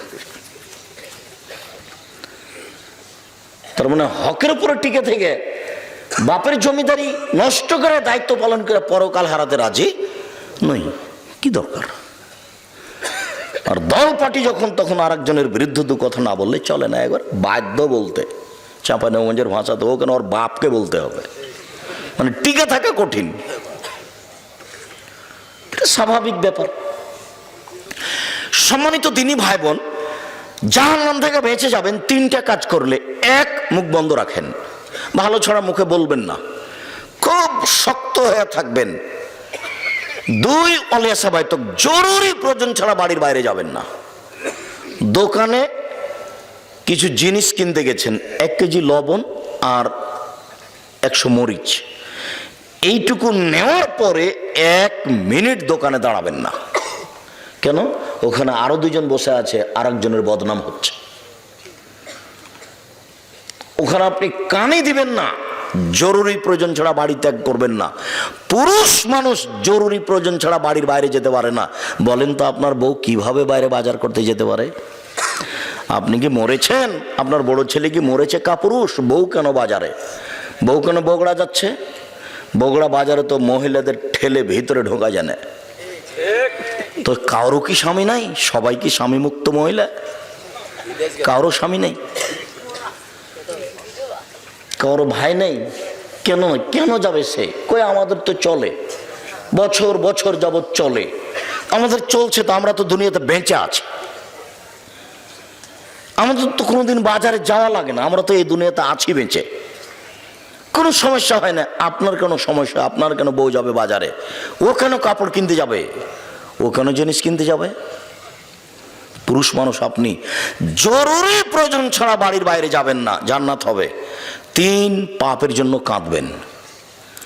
রাসূল সাল্লাল্লাহু আলাইহি ওয়াসাল্লাম বলেছেন, কেউ যদি আল্লাহর ভয়ে কাঁদে তাহলে ওর জাহান্নামে যাওয়া ওইরকমই অসম্ভব গাভীর বাঁট ওলান বান থেকে দুধ বের করে ভিতরে ঢোকানো যেমন অসম্ভব। গাভীর বাঁট বান থেকে চাপ দিয়ে দুধ বের করে ভিতরে ঢোকানো যাবে? এইটা যেমন অসম্ভব, আল্লাহর ভয়ে কাঁদে যে তার জাহান্নামে যাওয়া তেমনি অসম্ভব। 3টা কাজ করেন, জান্নাত হবে, জাহান্নাম থেকে বেঁচে যাবেন। আপনি বেঁচে গেলেন। এখন পরিবার, কয়েকটা জিনিস পরিবারকে জাহান্নাম থেকে বাঁচাতে হবে। 1, পরিবারের ছেলে মেয়েকে শিরক করতে দেওয়া যাবে না।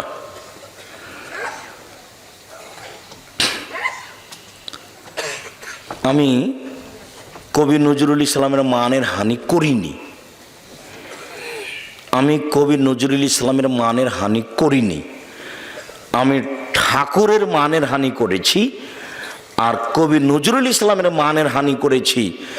এই জন্য 1000 কোটি টাকার মামলা সুনামগঞ্জ কোর্টে আর 5000 কোটি টাকার মামলা সিলেট কোর্টে। তো আমি নজরুল ইসলামের মানের হানি কি করলাম? আমি বলেছি, নজরুল ইসলাম বলেছেন, মসজিদের পাশে কবর দিও ভাই, কবর থেকে যেন মুয়াজ্জিনের আজান শুনতে পাই, এই গুনাহগার গোর আজাব হতে পাইবে রেহাই। তখন আমি বলেছি, মাওলানা হিসাব নজরুল ইসলাম সাহেব কোরআন হাদিস জানতেন না, জানলে তিনি এই কথা বলতেন না। মসজিদের পাশে কবর কেন? কাবা ঘরের নিচে ঢুকে দিলে 1 পয়সা লাভ হবে না। কর্ম অনুযায়ী বিচার হবে, এ কথাই ঠিক। আমি এই কথা বলাতে নজরুল ইসলামের মানের হানি করেছি বলে আমার বিরুদ্ধে মামলা করা হয়েছে। ঠাকুর তো আপনাকে মানুষই মনে করে না, ঠাকুর আপনাকে পশু মনে করে। যখন আপনি ঢাকা বিশ্ববিদ্যালয় খুলতে গেলেন, তখন ঠাকুর বলছে কলকাতা থেকে, ওরা বাংলা ভাষা জানে না, বেটারা বিশ্ববিদ্যালয় বানাবে। বঙ্গভঙ্গের বিরুদ্ধে আপনাদের নিন্দা করে একটা কবিতা লিখেছিল 25 লাইনের, কলিকাতা প্রেস ক্লাবে পড়েছিল। সর্বপ্রথম এই কবিতা পড়েছিল ভদ্রলোক, জাতি যখন বিপদে ঠাকুর তখন বিলাতে। জাতি যখন বিপদে ঠাকুর তখন বিলাতে 25 লাইনের কবিতা বলেছিল। যতবার বলছে ওমা তোমার আকাশ তোমার বাতাস, ততবার বলছে ও কালিমা তোমার আকাশ তোমার বাতাস। কোনোদিন পড়ে দেখেছেন? কোনোদিন বিবেচনা করেছেন? তখন আমি বলেছি তোর বাপের আকাশ। কি তো বুঝতে পারলাম না, আমি নাকি ঠাকুরের নিন্দা করলাম, তাই মামলা করলো। যে না ভুল হিসাব, আমি তা করিনি, আমি নিন্দা করব কেন? আমি বলেছি শরীয়তে এরকম নয়। ছেলে মেয়েকে শিরক থেকে বাঁচাতে হবে। জাহান্নাম থেকে বাঁচালে 1 নম্বর বাপের প্রয়োজন, ছেলে মেয়েকে শিরক থেকে বাঁচানো। লোকমান হাকিম বলছেন, বোনাইয়া ও আমার আদরের ছেলে, লা তুশরিক বিল্লাহ, আব্বু আল্লাহর সাথে শিরক করো না, ইন্না শিরকা লাযুলমুন আযীম, শিরক হচ্ছে সবচেয়ে বড় পাপ। পাপের জগতে সবচেয়ে বড় পাপ হলো শিরক। ছেলে মেয়েকে শিরক মুক্ত করতে হবে। পরিবারকে যেতে দিতে হবে না কবরের কাছে। কবরের কাছে কিছু পাওয়া যাবে না। কবর থেকে কোনো জিনিস কাউকে ছেলে দিতে পারে না। কবরের কাছে মানত মারা যায় না। মহাস্থান কবরে গরু জবাই করা যায় না, ছাগল মুরগি দেওয়া যায় না, সেখানে মানত মারা যায় না। যারা মেনেছে মানবে তারা মুসলমান নয়, তারা খারেজ হয়ে গেছে ইসলাম থেকে, তাদের জান্নাতের কোনো পথ নেই। বিচারের মাঠে আল্লাহ তাআলা আদম সন্তানকে সামনে বলবেন, বিচারের মাঠে আল্লাহ উপস্থিত হবেন। যখন আদমের ছেলে মেয়ে উপস্থিত হবে, তখন আল্লাহ বলবেন, ইবনা আদম লাতাইতে নবী করাবের যে খাতায়া সুমা লাকিতা আলাইনা তুশরিফ শায়া লাতিত কবে করাবে মাগফিরা। এ আদমের ছেলে মেয়ে শোনো, আজকে যদি তোমরা আকাশ জমিন পরিমাণ পাপ নিয়ে উপস্থিত হয়ে থাকো, তোমাদের পাপ আর পাপ, আকাশ জমিন একবার পরিপূর্ণ হয়ে আছে পাপে, আমি তোমাদের এই পরিমাণ ক্ষমা নিয়ে উপস্থিত হয়েছি যদি শিরক না থাকে। তোমাদের পাপ যত আমার ক্ষমা তত, তোমাদের পাপ যত আমার ক্ষমা তত, যদি শিরক না থাকে। তোমাদের পাপ যে পরিমাণ আমার ক্ষমা সেই পরিমাণ, তোমাদের পাপ যে পরিমাণ আমার ক্ষমা সেই পরিমাণ, যদি শিরক না থাকে। তো এবার আপনার হুজুরকে বলেন যে আব্দুর রাজ্জাক সাহেব বা আহমদ সাহেব শিরক কোনটা? উনি যদি বলেন যে বাংলাদেশে কোনো শিরক নেই, ভালো কথা। আর যদি বলেন যে শিরক আছে, তাহলে ঠিক তাকে বলতে হবে আমি খাকসার, আমার বুঝে যা আছে তা আমি শিরকের নোট করেছি, বক্তব্যও আছে। এদেশে একটা বই পাওয়া যায়, কে বড় ক্ষতিগ্রস্ত। আমাকে কিনতে বলিয়েন না, যে আপনি লিখেছেন আপনি কিনেন, তাহলে তো আমি আপনার উপকার করতে পারবো না। কে বড় লাভবান বইটা লিখেছি জঙ্গিদের বিরুদ্ধে 2005 সালে, যেদিন সরকার স্বপ্নেও দেখেনি জঙ্গি, সেদিন আমি কলমে লিখেছি এদেশের মাটিতে জঙ্গি বিরোধী বক্তব্য আমার চেয়ে কারো কঠোর কঠিন আছে তা আমার জানা নেই। আমার আগে জঙ্গি বিরুদ্ধে কলম ধরেছে কেউ আমার আগে, তা আমার জানা নাই। 2005 সালে আমার বইটা ছাপা, বইয়ের নাম কে বড় লাভবান। 1 লাইন পড়লে বুঝতে পারবেন আপনার সুবিধা। ক্ষতিগ্রস্ত 1 লাইন পড়লে বুঝতে পারবেন আপনার ক্ষতি, তার নামই হলো ক্ষতিগ্রস্ত। কে বড় ক্ষতিগ্রস্ত আর ওটা কে বড় লাভবান। ওতে এক জায়গাতে সিরিয়াল দেওয়া আছে, এটা শিরক, এটা শিরক, এটা শিরক, এটা শিরক, সিরিয়াল দেওয়া আছে। আর ধারাবাহিক কোথায় কোথায় কোথায় কোথায় শিরক হয় এগুলো সব উল্লেখ করা আছে। এখন আপনার ইমাম যদি বলেন যে আমাদের দেশে শিরক নাই, ভালো কথা, বিচারের মাঠে আল্লাহ বলবেন যে তোমার যদি শিরক না থাকে তাহলে তোমার পাপ যত আমার ক্ষমা তত। সেদিন কি আল্লাহও বুঝবেন না যে কোনটা শিরক? নাউজুবিল্লাহ মিন জালিক। ও তো খুব ভালো বুঝবেন, তো সর্বশক্তি মানুষ, সব কিছু গাতা, সব কিছু জানেন, তিনি আলিম, সব কিছু জানেন। ছোট শিরক, আমি কথা বলছি, টিকটিকি টিকটিক করে উঠলো, তা আপনি বললেন হ্যাঁ আপনি ঠিক বলেছেন, ওই যে টিকটিকি বলল, তা আমি ঠিক বলেছি কি না এটা আল্লাহ ভালো জানেন। তো টিকটিকি কিভাবে জানলো? তো আল্লাহর সাথে কাউকে সমান করে দেওয়ার নাম হলো শিরক।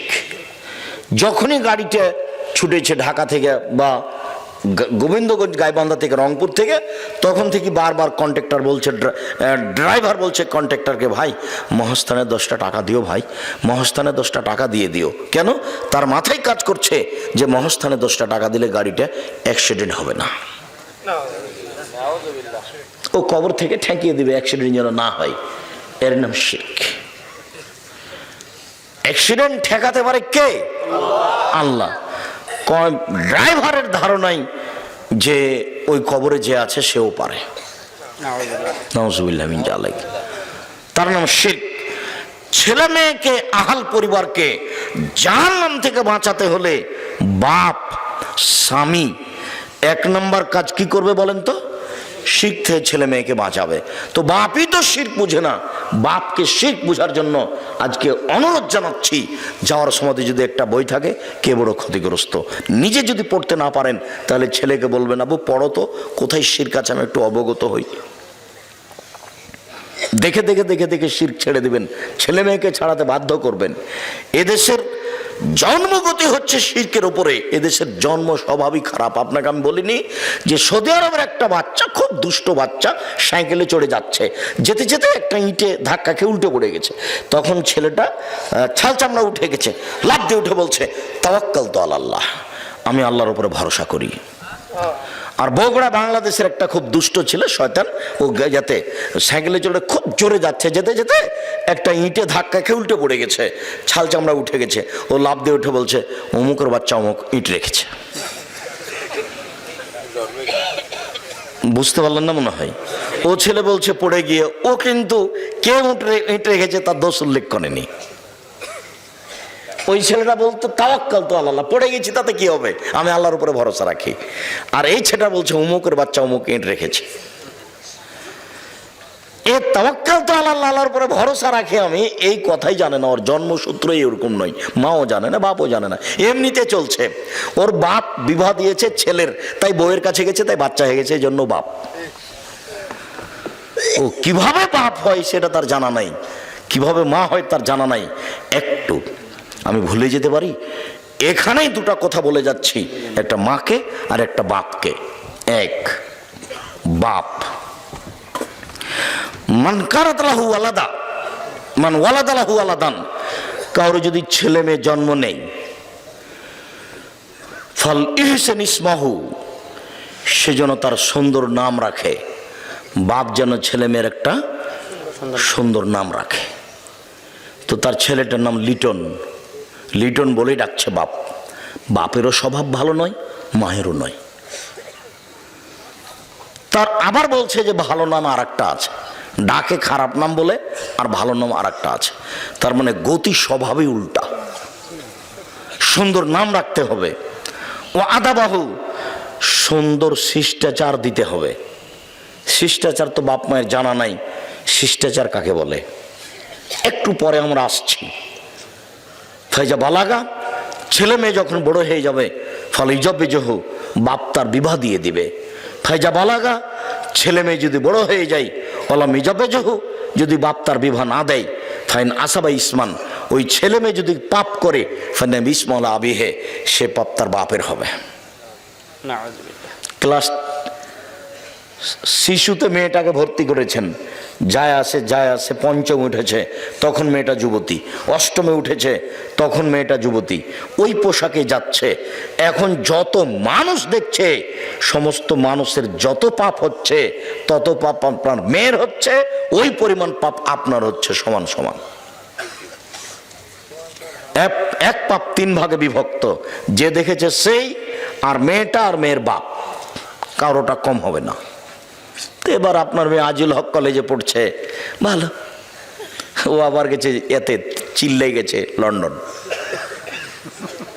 মেয়ে এখানে পড়ছে। ধর্ম পাগল মনে হচ্ছে এদের কাছে। কি করে হয় এটা? হয় কি করে? এটা চলে কিভাবে? আল্লাহ ভালো জানে। উপস্থিত বৈঠকের দিনই মুসলিম বোন শোনেন, আপনাকে বলছে, হ্যাঁ মেয়ে, কথা বলছো কেন? তোমার মাথায় কাপড় নেই কেন? শরম করো না? তুমি ইতস্তবোধ করো না? লজ্জাবোধ করো না? একটা দিনই বৈঠকে এসেছে, তোমার মাথায় কাপড় নেই কেন? উপস্থিত বৈঠকের মুসলিম বোন এদিকে শোনেন, এদিকে খেয়াল করেন। আপনার গল্প শুনতে আসেনি, শুধু আপনাকে বলছি খাস করে এই কথাটা।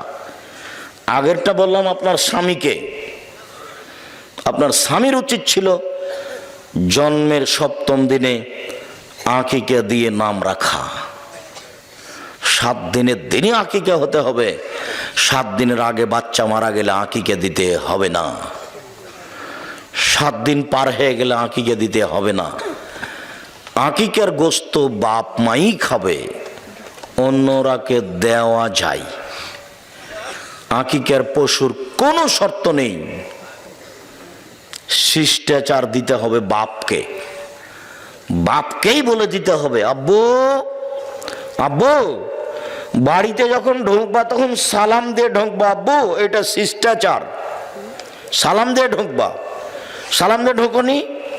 আর বেটা, আমাদের গাভীটা যখন আমরা গোহালে নিয়ে যাই তখন তো সালাম দেয় না, ও যে গরু, ওখানেও সালাম দেবে। তো তুমিও দেওনি, তো তুমিও কি গরু?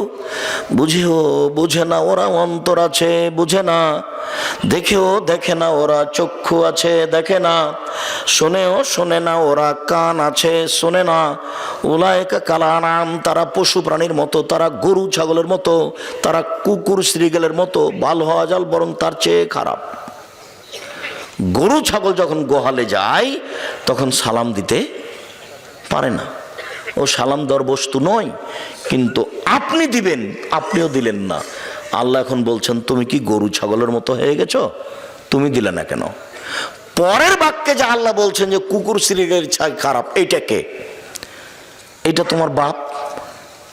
আব্দুর রাজ্জাক সাহেব, আপনাকে অনেক সম্মান করি, আমার বাপ কুকুর শ্রীগেলের চেয়ে খারাপ, এই কথা বলছেন কেন? আপনাকে খুব ভালোবেসে নিয়ে এসেছি, কথা একটু বিবেচনা করে বলেন, নাহলে আমরা খুব কষ্ট পাবো। আমার বাপ কুকুর শ্রীগেলের চেয়ে খারাপ, এই কথা বলছেন কেন? আমি তোমার আব্বাকে কুকুর শ্রীগেলের চেয়ে খারাপ বলিনি, তবে তোমার দাদা মরা 10 বছর হলো। এটা বগুড়া নয়? হ্যাঁ, বগুড়ার স্বভাব আমার খুব ভালো জানা আছে। তোমার দাদা মরা 10 বছর হলো, তোমার দাদার জমি জায়গা তোমার বাপ সকালে পাবে আর তোমার ফুফু বিকেলে পাবে, এরকম না? একসাথে একসাথে। তো 10 বছর থেকে তোমার বাপ জমি খাচ্ছে, কই তোমার ফুফুকে তো দেয়নি। তোমার বাপ যদি কুকুর শ্রীগেলের চেয়ে খারাপ না হয় তাহলে খারাপ কে? তুমি আজকে তোমার বাপকে বলে দিও, আব্বা, ভাগ্য ছাড়া দুনিয়াতে আসিনি, ভাগ্য নিয়ে এসেছি আব্বা। ভাগ্যে যদি জমিদারি থাকে জমিদারি করেই খাবো, ভাগ্যে যদি ভিক্ষা করা থাকে ভিক্ষা করেই খাবো, ফুফুর জমি খাবো না। এই কথা তোমার বাপকে বলিও, সন্ধ্যা হতে তোমার ফুফুকে যেন তোমার বাপ জমি ভাগ করে দেয়। দিতেই হবে, তোমার বাপ দিতে বাধ্য। তোমার বাপের বিচারের মাঠে দেরিতে হবে। যে জাকাত ওসর দেয়নি, ধানের ওসর দেয়নি, টাকার জাকাত দেয়নি, সেও জালেম, তোমার বাপও জালেম। তো ওসর দিল না তো জালেম কিভাবে? ও ফকিরের টাকা মেরে খেয়েছে, এই জন্য। ওসর যদি কেউ খেয়ে নেয়, না দেয়, তাহলে ধানের ওসর তাহলে কার ধানটা মেরে খেলো? ফকিরের। ও তো ধানটা তো ওর নয়, ওই ধানটা কার? ওটা ফকিরের। তো এটা তোমার বাপ মেরে খেলো, তোমার বাপের বিচার দেরিতে হবে, জালেমের বিচার দেরিতে হবে, তোমার বাপেরও বিচার দেরিতে হবে। তোমার বাপ তোমার ফুফুর জমি মেরে খেয়েছে, আর দেরিতে বিচার মানে বুঝো, বিচারের মাঠে ভালো মানুষের বিচারের সময়সীমা হলো ফরজ সালাতের সমান। ধরে নাও মাগরিব সালাতের 3 রাকাত সালাত, 3 রাকাত তা আদায় করতে কতক্ষণ লাগবে? 5-7 মিনিট। জোহরের 4 রাকাত সালাত কত সময় লাগবে? 5-10 মিনিট। তাহলে বিচারের মাঠে ভালো মানুষের বিচারের সময়সীমা হলো 5 মিনিট, 7 মিনিট, 10 মিনিট, 1 ওয়াক্ত সালাত আদায় করার সমান। আবার আল্লাহ নবী বলেছেন যে যার বিচার দেরিতে হবে ওর চেয়ে যার বিচার তাড়াতাড়ি হবে ও 500 বছর আগে যাবে। তো এক যদি বিচার হতে 3 দিন দেরি হয় তাহলে তোমার বাপকে ঠেকে থাকতে হচ্ছে 1.5 লক্ষ বছর। অথচ বিচারের মাঠে ভালো মানুষের সময়সীমা কত? 5 মিনিট, 7 মিনিট, 10 মিনিট। মানে মূল কথাটা মনে থাকবে তো? ভালো মানুষের বিচারের সময়সীমা কত বলেন তো? 1 ওয়াক্ত ফরজ সালাত আদায়ের সমান। তা আমরা ফরজ সালাতের একটা সময় ধরলাম যে এরকম হতে পারে। কথা বুঝতে পেরেছেন তো? আল্লাহর নবী ফরজ বিচারের মাঠের সময়সীমাটা কি দিয়ে বুঝিয়েছেন? ফরজ সালাতের সময় দিয়ে বুঝিয়েছেন। আবার বলেছেন যে গরিব মানুষ 500 বছর আগে চলে যাবে ধনী মানুষের। আবার বলেছেন একদিন সমান 50,000 বছর। আবার বলেছেন জালেমের বিচার দেরিতে হবে। যেমন যে সুদ খেয়েছে তার বিচার দেরিতে হবে। কেন? বিচারের মাঠে একটা রক্তের নদী বানানো হবে, দিয়ে ওই লোককে ফেলে দেওয়া হবে, দিয়ে তার মুখের উপরে পাথর মেরে থেকে মারতে থাকা হবে। চলবে চলবে চলবে, তার মানে বিচার তার পরে হবে, চলবে। কত দিন দেরি হবে আল্লাহ ভালো জানে। তারপরে বিচার হয়ে জাহান্নাম না জান্নাত। ও সুদ খেয়েছে সেজন্য বিচার মাঠে এইভাবে। একটা লোক যাকাত দেয়নি, তো তার ধান শস্যকে সব তার কাঁধে তুলে দেওয়া হবে।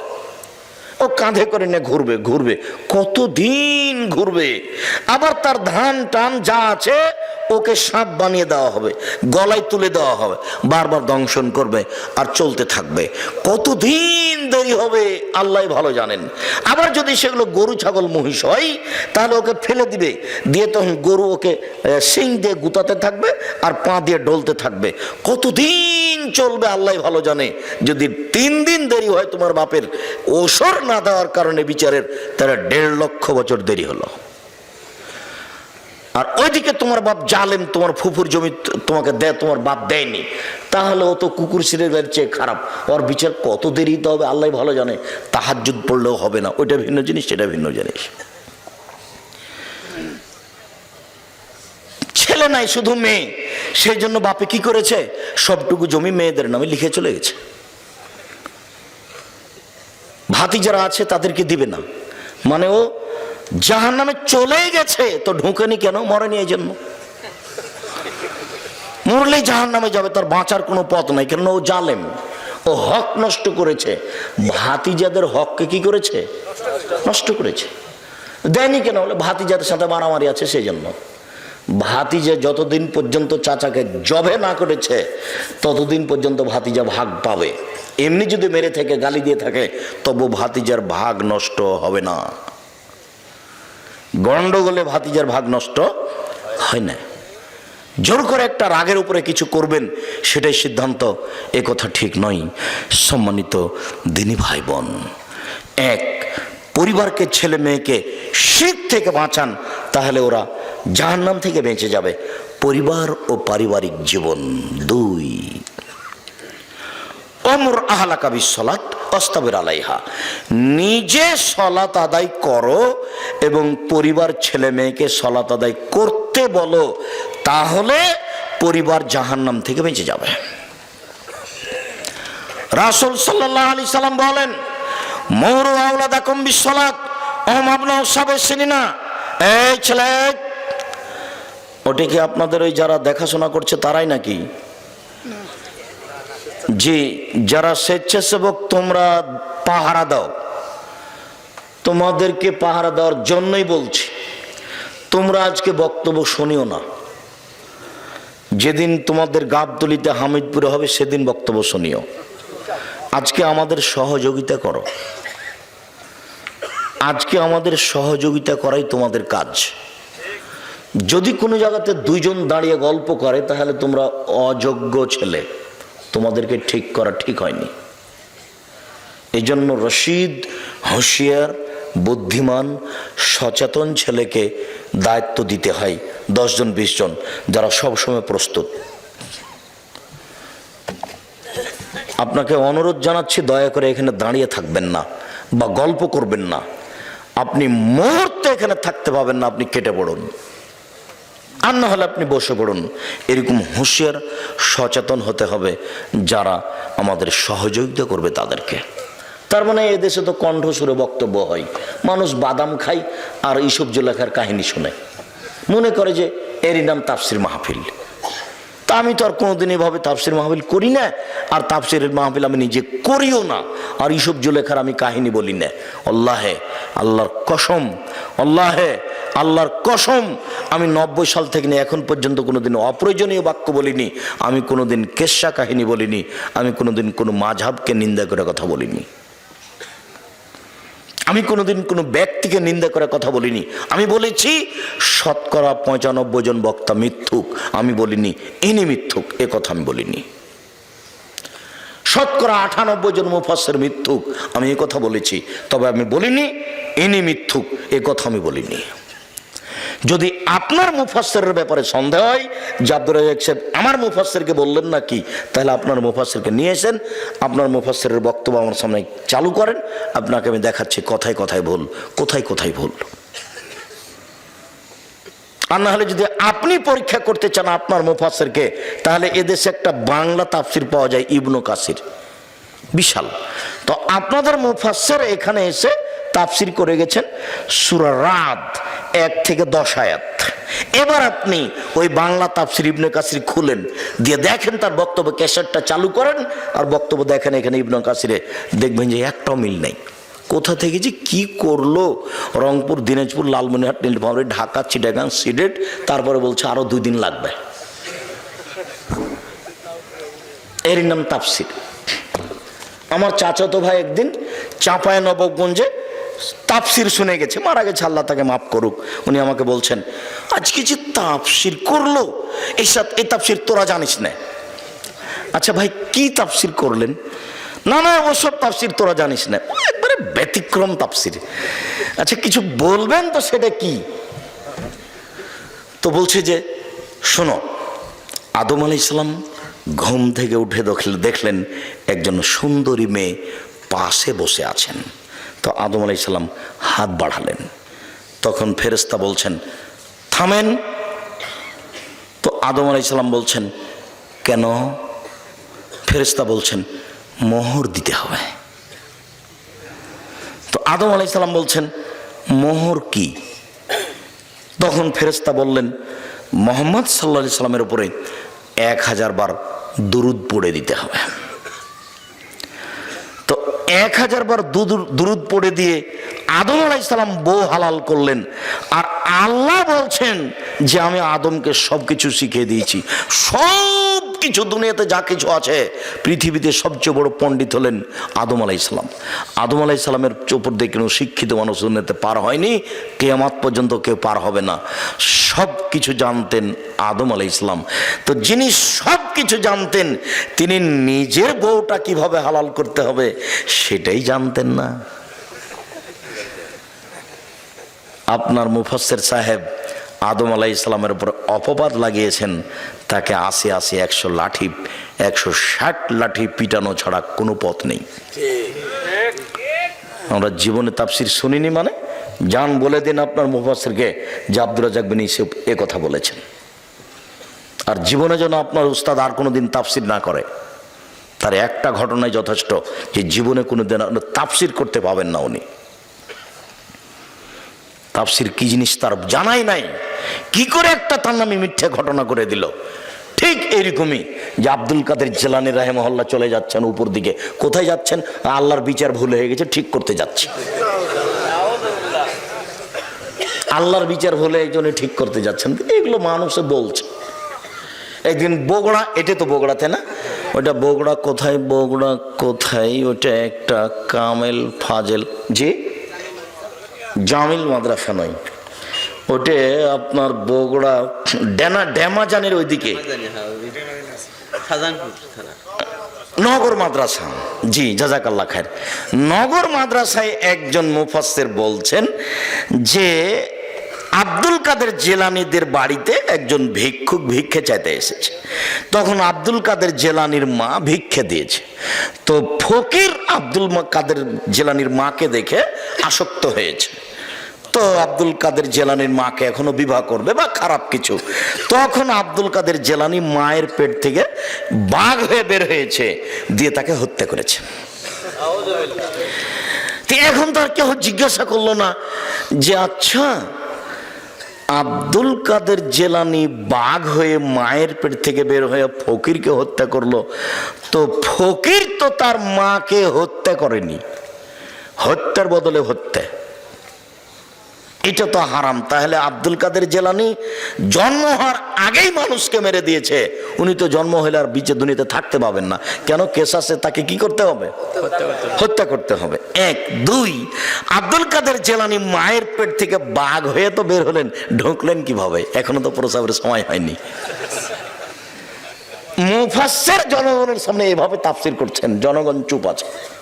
নগর মাদ্রাসার ঘটনা নকল করছে। অবাক হতে হবে, অবাক।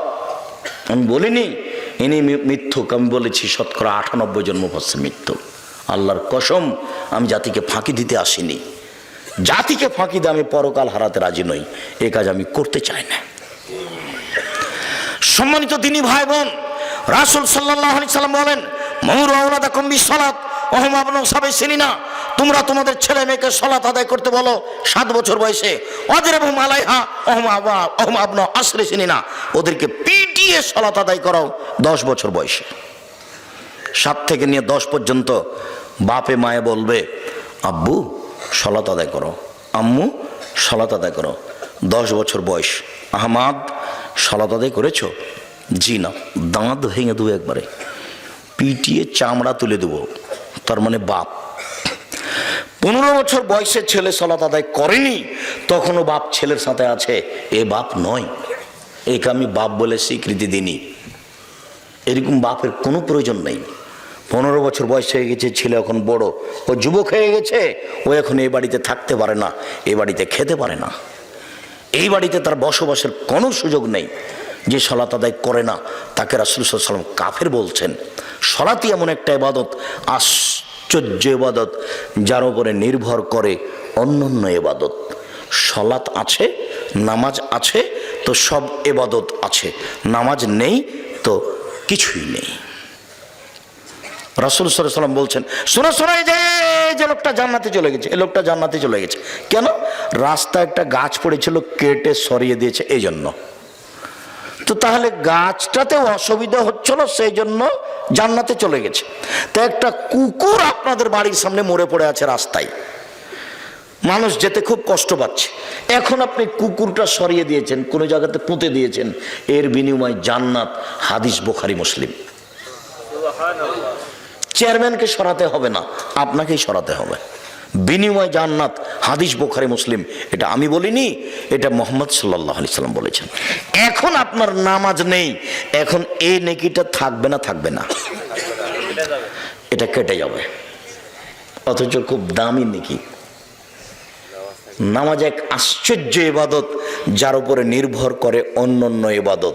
আপনি তো বহুদূরের কথা, 15 বছর বয়সের ছেলে আপনার বাড়িতে আছে, নামাজ পড়ে না, তখন আপনি বাপ, এ কথা ঠিক নয়। 15 বছর বয়সের মেয়ে নামাজ পড়ে না, তখন আপনি মা বাপ, এ কথা ঠিক নয়। উপস্থিত বৈঠকের মুসলিম বোন, আপনাকে অনুরোধ জানাচ্ছি, এই মেয়ে শোনো, তোমার বয়স 15 বছর, তোমাকে সতর্ক করি। তোমাকে সতর্ক করতে গিয়ে একটা কথা ছেড়ে এসেছি, যাক ওটা পরে হবে। এখানে আপনাকে জরুরিভাবে বলতে চাচ্ছি এই যে আপনার মেয়েটা 15 বছর বয়স, সালাত আদায় করে না, আপনার বাঁচার পথ কোথায়? আপনি কেমন মা? বাধ্য অজু করে সালাত আদায় করতে হয়, পানি নেই, তায়াম্মুম করে করবেন, মাটি নেই, বিনা অজুতে বিনা তায়াম্মুমে সালাত আদায় করবেন। দাঁড়িয়ে সালাত আদায় করতে হয়, দাঁড়িয়ে থাকা যায় না, বসে থেকে করবেন, বসে থাকা যায় না, শুয়ে থেকে করবেন। কেবলার দিকে মুখ করে নামাজ পড়তে হয়, কেবলা বোঝা যায় না, কেবলা ছাড়াই নামাজ পড়বেন। পরিষ্কার কাপড় পরে নামাজ পড়তে হয়। পরিষ্কার কাপড় নেই, যে কাপড়ে পেশাব পায়খানা লেগে আছে ওই কাপড় পরেই নামাজ পড়বেন। আমি পেশাব পায়খানা সহ পড়তে বলিনি, যখন নেই তখন আপনি কি করবেন? পরিষ্কার অপরিষ্কার কোনো কাপড়ই নেই, উলঙ্গ হয়ে আছেন, এই অবস্থাতে আপনাকে নামাজ পড়তে হবে না, আপনি বাধ্য। সম্মানিত দিনী ভাই বোন, আমাদের আজকের আলোচনা পরিবার ও পারিবারিক জীবন। পরিবারকে জাহান্নাম থেকে বাঁচানোর দ্বিতীয় পথ হলো সলাৎ। ছেলে মেয়ে যখন আছে তখন তাকে সলাৎ আদায় করতে বাধ্য করতে হবে। তৃতীয়, আর রাজুল সৈয়দ অল মারাত সৈয়দা। এই পরিবারে স্বামী হচ্ছে কর্তা আর স্ত্রী হচ্ছে কর্ত্রী। স্বামী হচ্ছে কর্তা আর স্ত্রী হচ্ছে কর্ত্রী। নিজের কাজ করে যে তাকে বলে কর্মী, অপরের কাজ দেখে যে তাকে বলে কর্তা। নিজের কাজ করে যে তাকে বলে কর্মী, অপরের কাজ দেখে যে তাকে বলে কর্তা। আপনি নিজে নামাজ পড়ছেন, আপনি কর্মী। যখন আপনার ছেলেকে বলছেন আব্বু আজান হয়েছে, চলো চলো আব্বু, চলো চলো ওযু করে চলো, এখন আপনি কর্তা। আপনার স্ত্রী নিজে উঠে সালাত আদায় করলো রাত্রে, তখন আপনার স্ত্রী মহিলা কর্মী। ঘুম থেকে উঠে আপনার বৌমাকে বলছেন খালেদা আম্মু উঠো, আম্মু উঠো, বৌমা উঠো, আজান হয়ে গেছে, ওযু করে সালাত আদায় করো। এখন আপনার স্ত্রী কর্ত্রী, ও তার দায়িত্ব পালন করছে। ও যদি দায়িত্ব পালন না করে